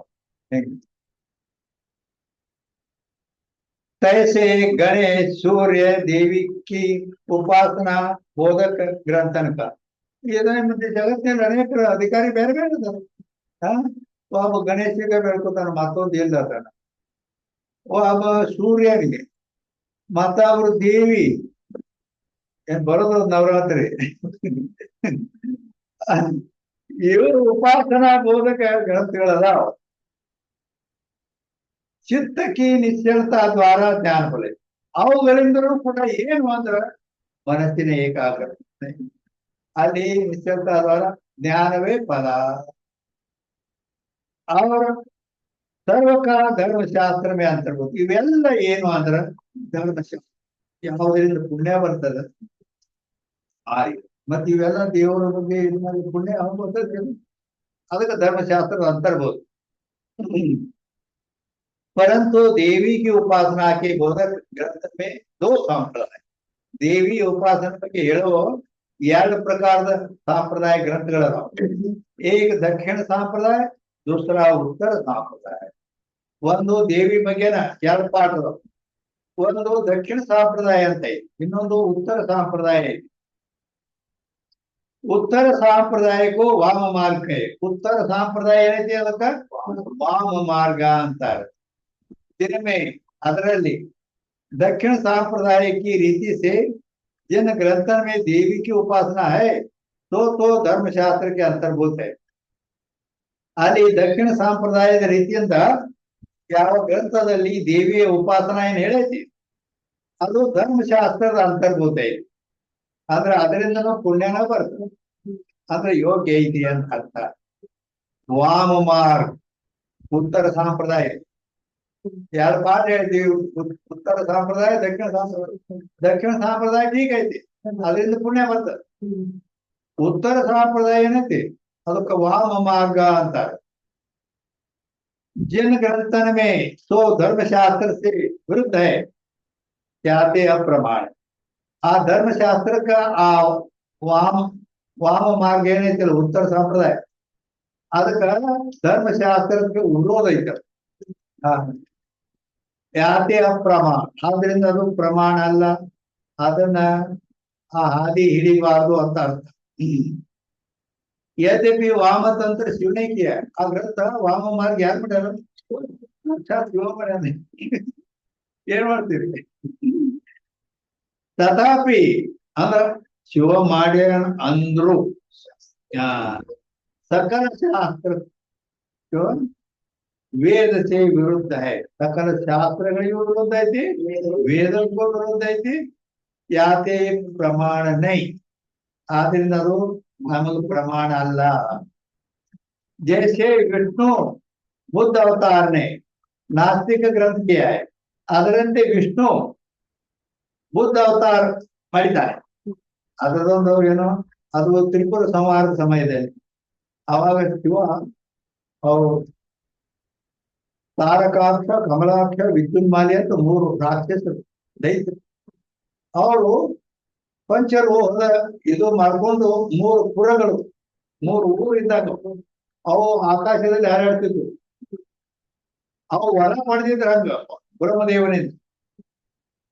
ಮತ್ತ ಅವ್ರು ಸಂಹಾರ ಆಗ್ಬೇಕಾದ್ರೆ ಶಿವ ಒಂದೇ ಬಾಣದಿಂದ ಆ 3000 ವರ್ಷಕ್ಕೊಮ್ಮೆ 3 ಒಂದು ಲೈನ್ದಾಗ ಬರ್ತಾವ. ಹಿಂಗೆಲ್ಲ ಹಿಂಗ ಅದು ಒಂದ ಬಾಣದಿಂದ 3 ಸಂಹಾರ ಮಾಡ್ಬೇಕು. ಹಂಗಂಗ ಸಂಹಾರ ಆಗ್ಲಿ, ಇಲ್ಲದನ ಅವಾಗ ನಾಶ ಇಲ್ಲ ಅಂತ ಹಿಂಗ್ ವರ ಪಡೆದಿದ್ರು. ಅದಕ್ಕ 1000 ವರ್ಷಕ್ಕೂ ಒಮ್ಮೆ ಕೂಡ್ತಿದ್ವು 3 ಒಂದು ಲೈನ್ದಾಗ. ಶಿವ ಏನ್ ಮಾಡ್ತಿದ್ದ, ಭೂಮಿಯನ್ನೇ ರಥವನ್ನ ಮಾಡಿ ವಿಷ್ಣುವಿನ ಬಾಣವನ್ನಾಗಿ ಮಾಡಿ ಅದನ್ನ ಹೊಡಿತವು. ಹೊಡೆದ ಕೂಡಲೇ ಅವರು ನಾಶ ಹಾಕಿದ್ರು, ಸಾಯ್ತಿದ್ರ ಕರೆ. ಅವ್ರ ಹೆಂಡ್ರೆಲ್ಲ ಮಧ್ಯವರ್ತ ಸ್ತ್ರೀಯರಿದ್ರು, ಅವ್ರ ಮತ್ತ ಅವ್ರ ಜೀವಂತ ಮಾಡ್ತಿದ್ರು. ಮಧ್ಯವರ್ತ ಧರ್ಮದ ಒಂದು ಪಾವಡದಿಂದ ಮತ್ತೆ ಜೀವಂತ ಮಾಡೋರು. ಇನ್ ಹ್ಯಾಕ್ ಮಾಡ್ಬೇಕು? ಇದು ಮಾಡಿದ್ರಿಂದ ಮತ್ತೆ ಎಲ್ಲ ಹೇಗಾಯ್ತು ಅಂತೇಳಿ ವಿಷ್ಣು ಏನ್ ಮಾಡಿದ್ರು, ಅವ ಭೂತ ಅವತಾರ ತಗೊಂಡ್ विष्णु के बुद्ध अवतार ने नास्तिक ग्रंथ आले अव विष्णु ಏನ್ ಮಾಡಿದ, ನಾಸ್ತಿಕ ಗ್ರಂಥ ಬರ್ದ. ನಾಸ್ತಿಕ ಗ್ರಂಥ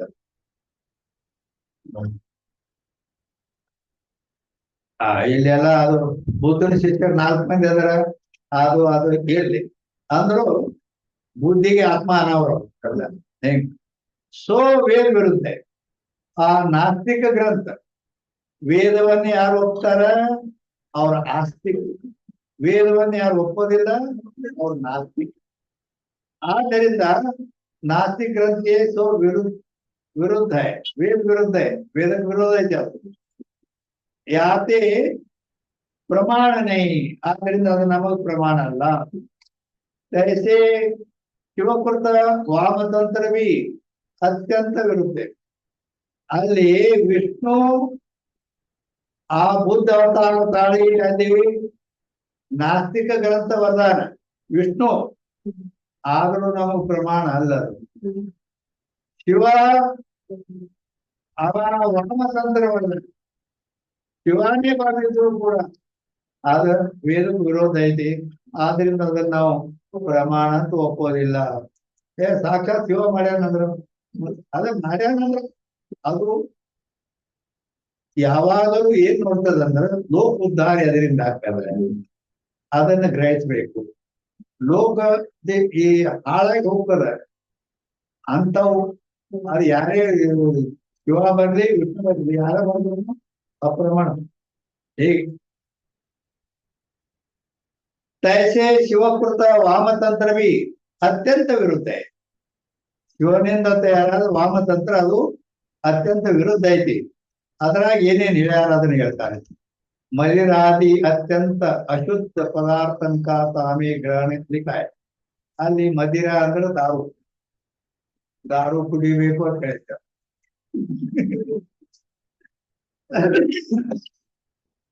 ಅತ್ಯಂತ ಅಶುದ್ಧ ಪದಾರ್ಥ ತಾಮೇ ಗ್ರಹಣಿಸ್ಲಿಕ್ಕಾಯ. ಅದಕ್ಕೆ ದಾರು ಕುಡಿಬೇಕು, ದಾರು ಬೇಕಾದ್ರೆ. उत्तम पदार्थन के नाम है, सोई मलिन पदार्थन का नाम लोक वंचन के निमित्त के उत्तम ಪದಾರ್ಥಗಳ ನಾಮ, ಉತ್ತಮ ಪದಾರ್ಥಗಳೇನದಾವ ಶ್ರೇಷ್ಠವಾದ ಪದಾರ್ಥಗಳ ಹೆಸರು ಅವರು ಈ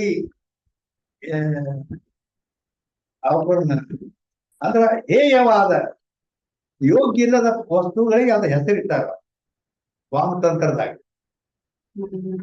ಮಲಿನ ಪದಾರ್ಥ ನಾಮ ಲೋಕ ವಂಚನಕ್ಕೆ ನಿಮಿತ್ತಕ್ಕೆ ಮದಿರಾ ಕಾ ನಾಮ, ಮದಿರಾ ಅಂದ್ರೆ ದಾರು, ಅದಕ್ಕೆ ಹೆಸರು ಏನು ದಾರವಾಣಿಗಿದಾವ ತೀರ್ಥ. ದೇವರಿಗೂ ಅದೇ ಗೊತ್ತಾಗುತ್ತೆ. ಬಾಯಾಗ ಹಾಕಿದ್ರು ಎಲ್ಲಿ ಹೋಗ್ತದೆ ನೋಡ್ತಾರೆ. ದಾರು ಬಂಡಿ ಅದೇ ಈಗ ಹೇಳ್ತಾರೆ ಇದೆಲ್ಲ. ಅದಕ್ಕ ದಾರುಕ ತೀರ್ಥ ಅಂತ ಕರೀತಾರ. ತೀರ್ಥ ಇಲ್ಲಿ ಕೆಲವರು ದಾರು ಕುಡಿಯೋರು ಅಂತಿರ್ತಾರ ತೀರ್ಥ, ತೀರ್ಥ ತಗೊಂಬ. ಮಾಂಸ ಕಾ ನಾಮ ಶುದ್ಧ, ಮಾಂಸ ಐತೆಲ್ಲ ಅದನ್ನ ತಿನ್ನೋ ಸಲಾಗಿ ಅದಕ್ಕೆ ಶುದ್ಧತ ನೋಡ್ ಅಂತ ಹೇಯ ಪದಾರ್ಥ ಅದಕ್ಕೆ ಶುದ್ಧ ಅಂತ ಕರೆಯೋದು. ಮದಿರ ಪಾತ್ರಕ ನಾಮ ಪದ್ಮ, ಆ ದಾರು ಹಾಕೋ ಗ್ಲಾಸ್ ಐತಲ್ಲ ಅದಕ್ಕೆ ಪದ್ಮ ಹಾಕ. प्याज का नाम व्यास है, उड़ीगड्डी, उड़ीगड्ಡಿಗೆ व्यास ಅಂತಾರೆ. लहसुन का नाम सुगंध, ಬೆಳ್ಳುಳ್ಳಿ, ಬೆಳ್ಳುಳ್ಳಿ ಸುಗಂಧ. ಧರ್ಮಶಾಸ್ತ್ರದಲ್ಲಿ ಮಾಂಸ ಮತ್ಸ್ಯಾದಿ ಈ ದಾರು ಮೊದಲ ಇವ್ರು ನಿಷೇಧ ಮಾಡ್ಯಾರ.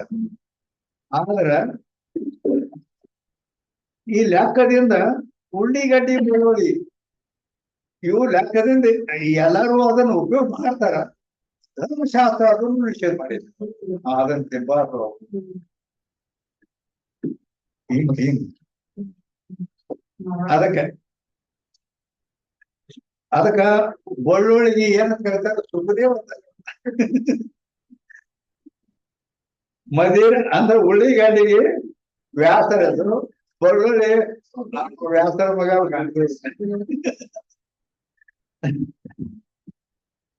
ಸುಖದೇವ್. ಮದಿರ ಕಾರಿ ಕಲಾಳ ಕಾ ನಾಮ್ ದೀಕ್ಷಿತ್, ಅಂದ್ರ ಈ ದಾರು ತೆಗೆಯೋದ ಅಲ್ದಾನೆ ಈ ದಾರು ಹಿಂದಿಗಡೆ ಬಂದಿದ್ದೀರ. ಮೊದಲೇನಿತ್ತು ಇಲ್ಲಿ ಅಂದ್ರೆ ನಮ್ಮ ಭಾರತದಲ್ಲಿ ಸಿಂಧಿ ಗಿಡ ಇತ್ತು, ಬಹಳ ಇತ್ತು. ಅಲ್ಲಲ್ಲಿ ಹಳ್ಳ ಕೊಳಗಳಲ್ಲಿ ಸಿಂಧಿ ಗಿಡನೇ ಇರ್ತಿತ್ತು. ಅವು ಸಿಂಧಿ ತೆಗಿತಿದ್ರು. ಆ ಸಿಂಧಿ ಕುಡಿದ್ರೆ ವಿಷ ಹಾಕಿರ್ತಾರೆ. ಆ ಇಳಿಗರು ಅಂತ ಹೇಳಕ್ಕೆ ಅವರು ಅದ್ರಲ್ಲಿ ಸಿಂಧಿ ತೆಗಿತಾರೆ ಗಿಡದ. ಅವ್ರಿಗೆ ಏನಂತಾರೆ, ದೀಕ್ಷಿತರ ಅಂತ ಕರೀತಾರೆ. दीक्षित पैसे वेश्या सेवी चर्मकारी आदि चांडाली सेवी को याग सेवी काशी सेवी कहे.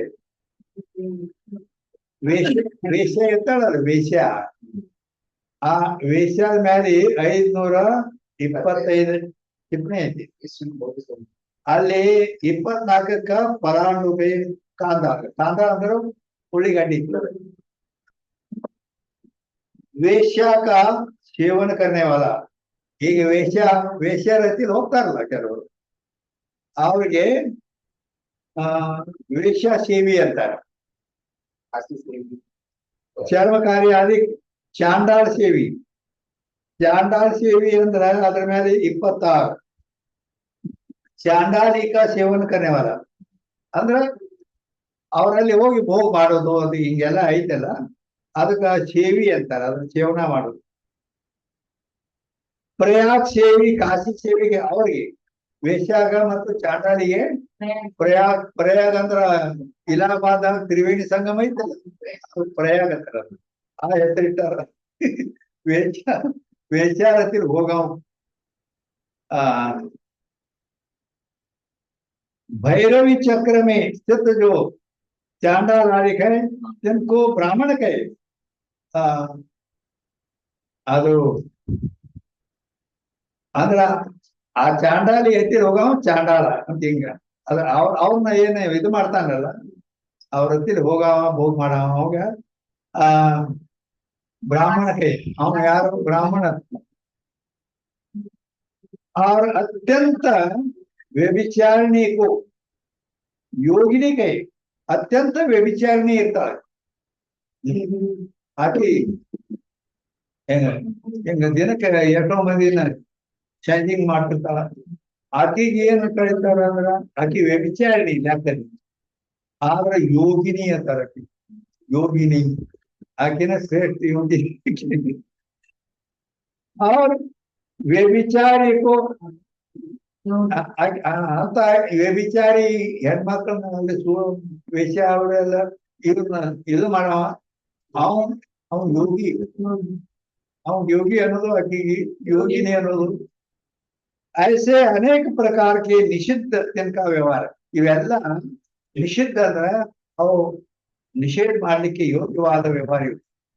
पूजन के समय अनेक दोषवती स्त्री को पूजन के समय ಏನ್ ಪೂಜೆ ಮಾಡ್ತಾರಲ್ಲ, ಯಾರನ್ನ ಪೂಜೆ ಮಾಡ್ತಾರೆ ಗೊತ್ತಂದ್ರೆ पूजन के समय अनेक दोषवती स्त्री, ಈ 108 ಎಲ್ಲ ವೇಷ ಇದು ಹಿಂಗೆಲ್ಲ ದೋಷ ಕೂಡಿದ ಹೇಳ್ತಾರೆ ವಿಚಾರಿಯರೆಲ್ಲ. ಇಂಥ ದೋಷದಿಂದ ಕೂಡಿದ ಸ್ತ್ರೀ ಆಕಿ ಉತ್ತಮ ಶಕ್ತಿ ಆಕಿ ಹಿಂಗತ್ತ.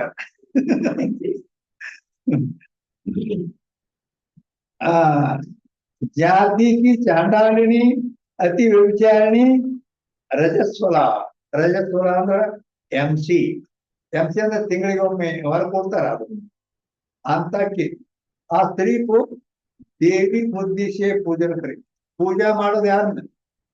ಆಕಿ ಅತ್ಯಂತ ವ್ಯಭಿಚಾರ ಇರ್ಬೇಕು, ಅದ್ರಾಗನು ಆಕಿ ಹೊರ ಕೂತಿರ್ಬೇಕು. ಆಕಿ ಪವರ್ಫುಲ್ ದೇವಿ ಅನ್ನೋದಕ್ಕೆ ಅವಾಗ ಆಕಿನ ಪೂಜೆ ಮಾಡ್ತಾರೆ. ತಾಕಿ ಉಚ್ಚಿಷ್ಟ ಮದಿರಾ ಪಾನ್ ಕರೆ, ಆಕಿಗೆ ದಾರು ಕುಡಿಸ್ತಾರ, ತಾವು ಕುಡಿತಾರ. ಆಕಿ ಎಲ್ಲ ಅವನು ಕುಡ್ಸಾವ ಇವನು ಕುಡ್ಸಾವ ಎಲ್ಲಾರು ಕುಡಿಸಿ ವಾಂತಿ ಮಾಡ್ಕೋತಾಳ. ಪ್ರಸಾದ್ ಪ್ರಸಾದ್ ಎಲ್ಲರೂ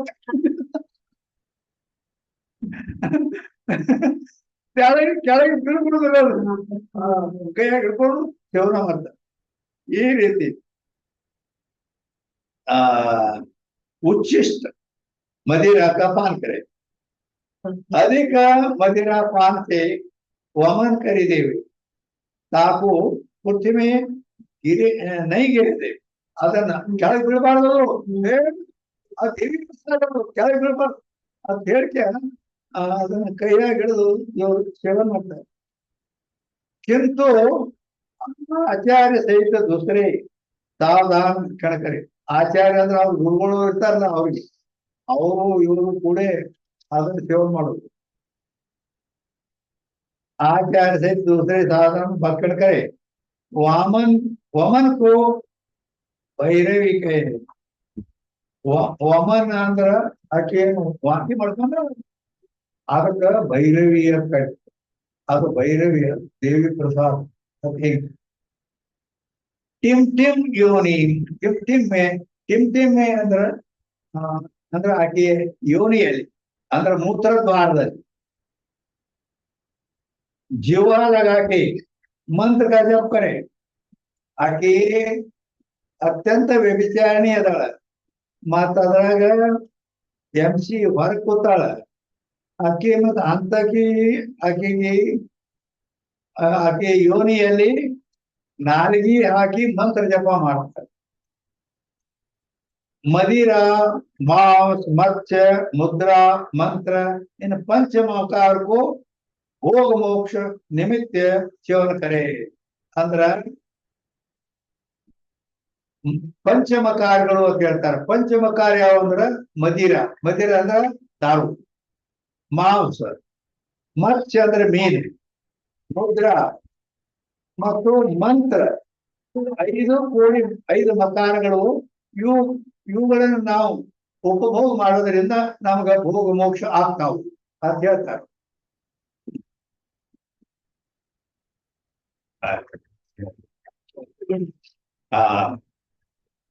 इलिಗೆ ಬಂದ್ಬಿಡ್ಬೇಕು. निमित्त सेवन करे. प्रथम द्वितीय आदि मकारण के अप्रसिद्ध नाम से व्यवहार करे. जिससे आदि लेके वाम तंत्र का सकल व्यवहार इस ಲೋಕತೆ और परलोकತೆ ಭ್ರಷ್ಟ करे. ಆದ್ರೆ ಈ ವಾಮತಂತ್ರ ಏನ್ ಮಾಡ್ತದ ಮನುಷ್ಯರನ್ನ ಈ ಲೋಕದಿಂದ ಭ್ರಷ್ಟ ಮಾಡ್ತಾ ಇದೆ. ಪರಲೋಕ ಅಂತೂ ಏನು ಸಾಧ್ಯನೇ ಇಲ್ಲ. ಅದು ಪರಲೋಕದಿಂದನೂ ಭ್ರಷ್ಟ ಆಗ್ತಾರೆ. इसी कारण से कर्णछेदी योगी ಅವ್ರು कर्णछेदी ಅಂತೇಳಿ ಅಲ್ಲಿ ಕಿವಿಗೆ ಇದು ಹಾಕೊಂಡಿರ್ತಾರೆ ಕುಂಟದ. ಅವ್ರಿಗೆ ಯೋಗಿ ಅಂತಾರ, ಮತ್ತ ಅವಧೂತ್ ಅಂತಾರ, ಗುಸಾಯಿ, अवधूत गुसाई. तैसे अनेक सन्यासी और ब्राह्मण आदि वाम मार्ग सेवन करे. ಈ ರೀತಿ ಅನೇಕ ಸನ್ಯಾಸಿಗಳು ಮತ್ತು ಬ್ರಾಹ್ಮಣರು ಈ ವಾಮ ಮಾರ್ಗವನ್ನ ಅಲ್ಲಿ ಸೇವನೆ ಮಾಡ್ತಾರೆ. तो भी लोक एक वेद निंदित जान के गुप्त रखे. ಅಂದ್ರ ಇವರು ವ್ಯವಹಾರ ಹೇಗಂತ ಕೇಳಿದ್ರೆ ಲೋಕಕ್ಕ ವಿರೋಧ ಐತಿ ಮತ್ತು ವೇದಕ್ಕೂ ವಿರೋಧ ಐತಿ, ನಿಂದಿತ ಕಾರ್ಯದು. ಅದನ್ನ ತಿಳ್ಕೊಂಡು ಅವರು ಹಿಂಗ ಓಪನ್ಲಿ ಎಲ್ಲಾರಿಗೆ ಹೇಳಿ ಕೇಳಿ ಹಿಂಗ್ ಮಾಡಂಗಿಲ್ಲ. ಅದು ಗುಪ್ತ ಅವ್ರ ಒಂದು ಬ್ಯಾರೆ ಕಡೆ ಇದ್ದು ಯಾರಿಗೆ ಕಾಣ್ಲಾರ್ದಂಗ ಅಲ್ಲಿಂದ ಅದನ್ನ ವ್ಯವಹಾರ ಮಾಡ್ತಾರೆ. ಅದಕ್ಕೆ ಕ್ಯಾಕೆ ಬಾಳ ಏನ್ ಹೇಳುದು. वामतंत्र की रीति सुन के देश के भी रोमांचन हो. और ಈ ಎಲ್ಲ ವ್ಯವಹಾರ ನೋಡಿ ಮನುಷ್ಯನ ಕೂದಲು ಅಪ್ಪ ಏತಿ ಅಂತದಿರು ಹೇಯವಾದ. ऐसा निंदित वामतंत्र. ಈ ರೀತಿ ನಿಂದಾ ಮಾಡಲಿಕ್ಕೆ ಯೋಗ್ಯವಾದ ವಾಮತಂತ್ರ ಐತಿ. ಸಂವರ್ಗೀಯವರ ಅವಕ್ಷಣ ಕರೆ.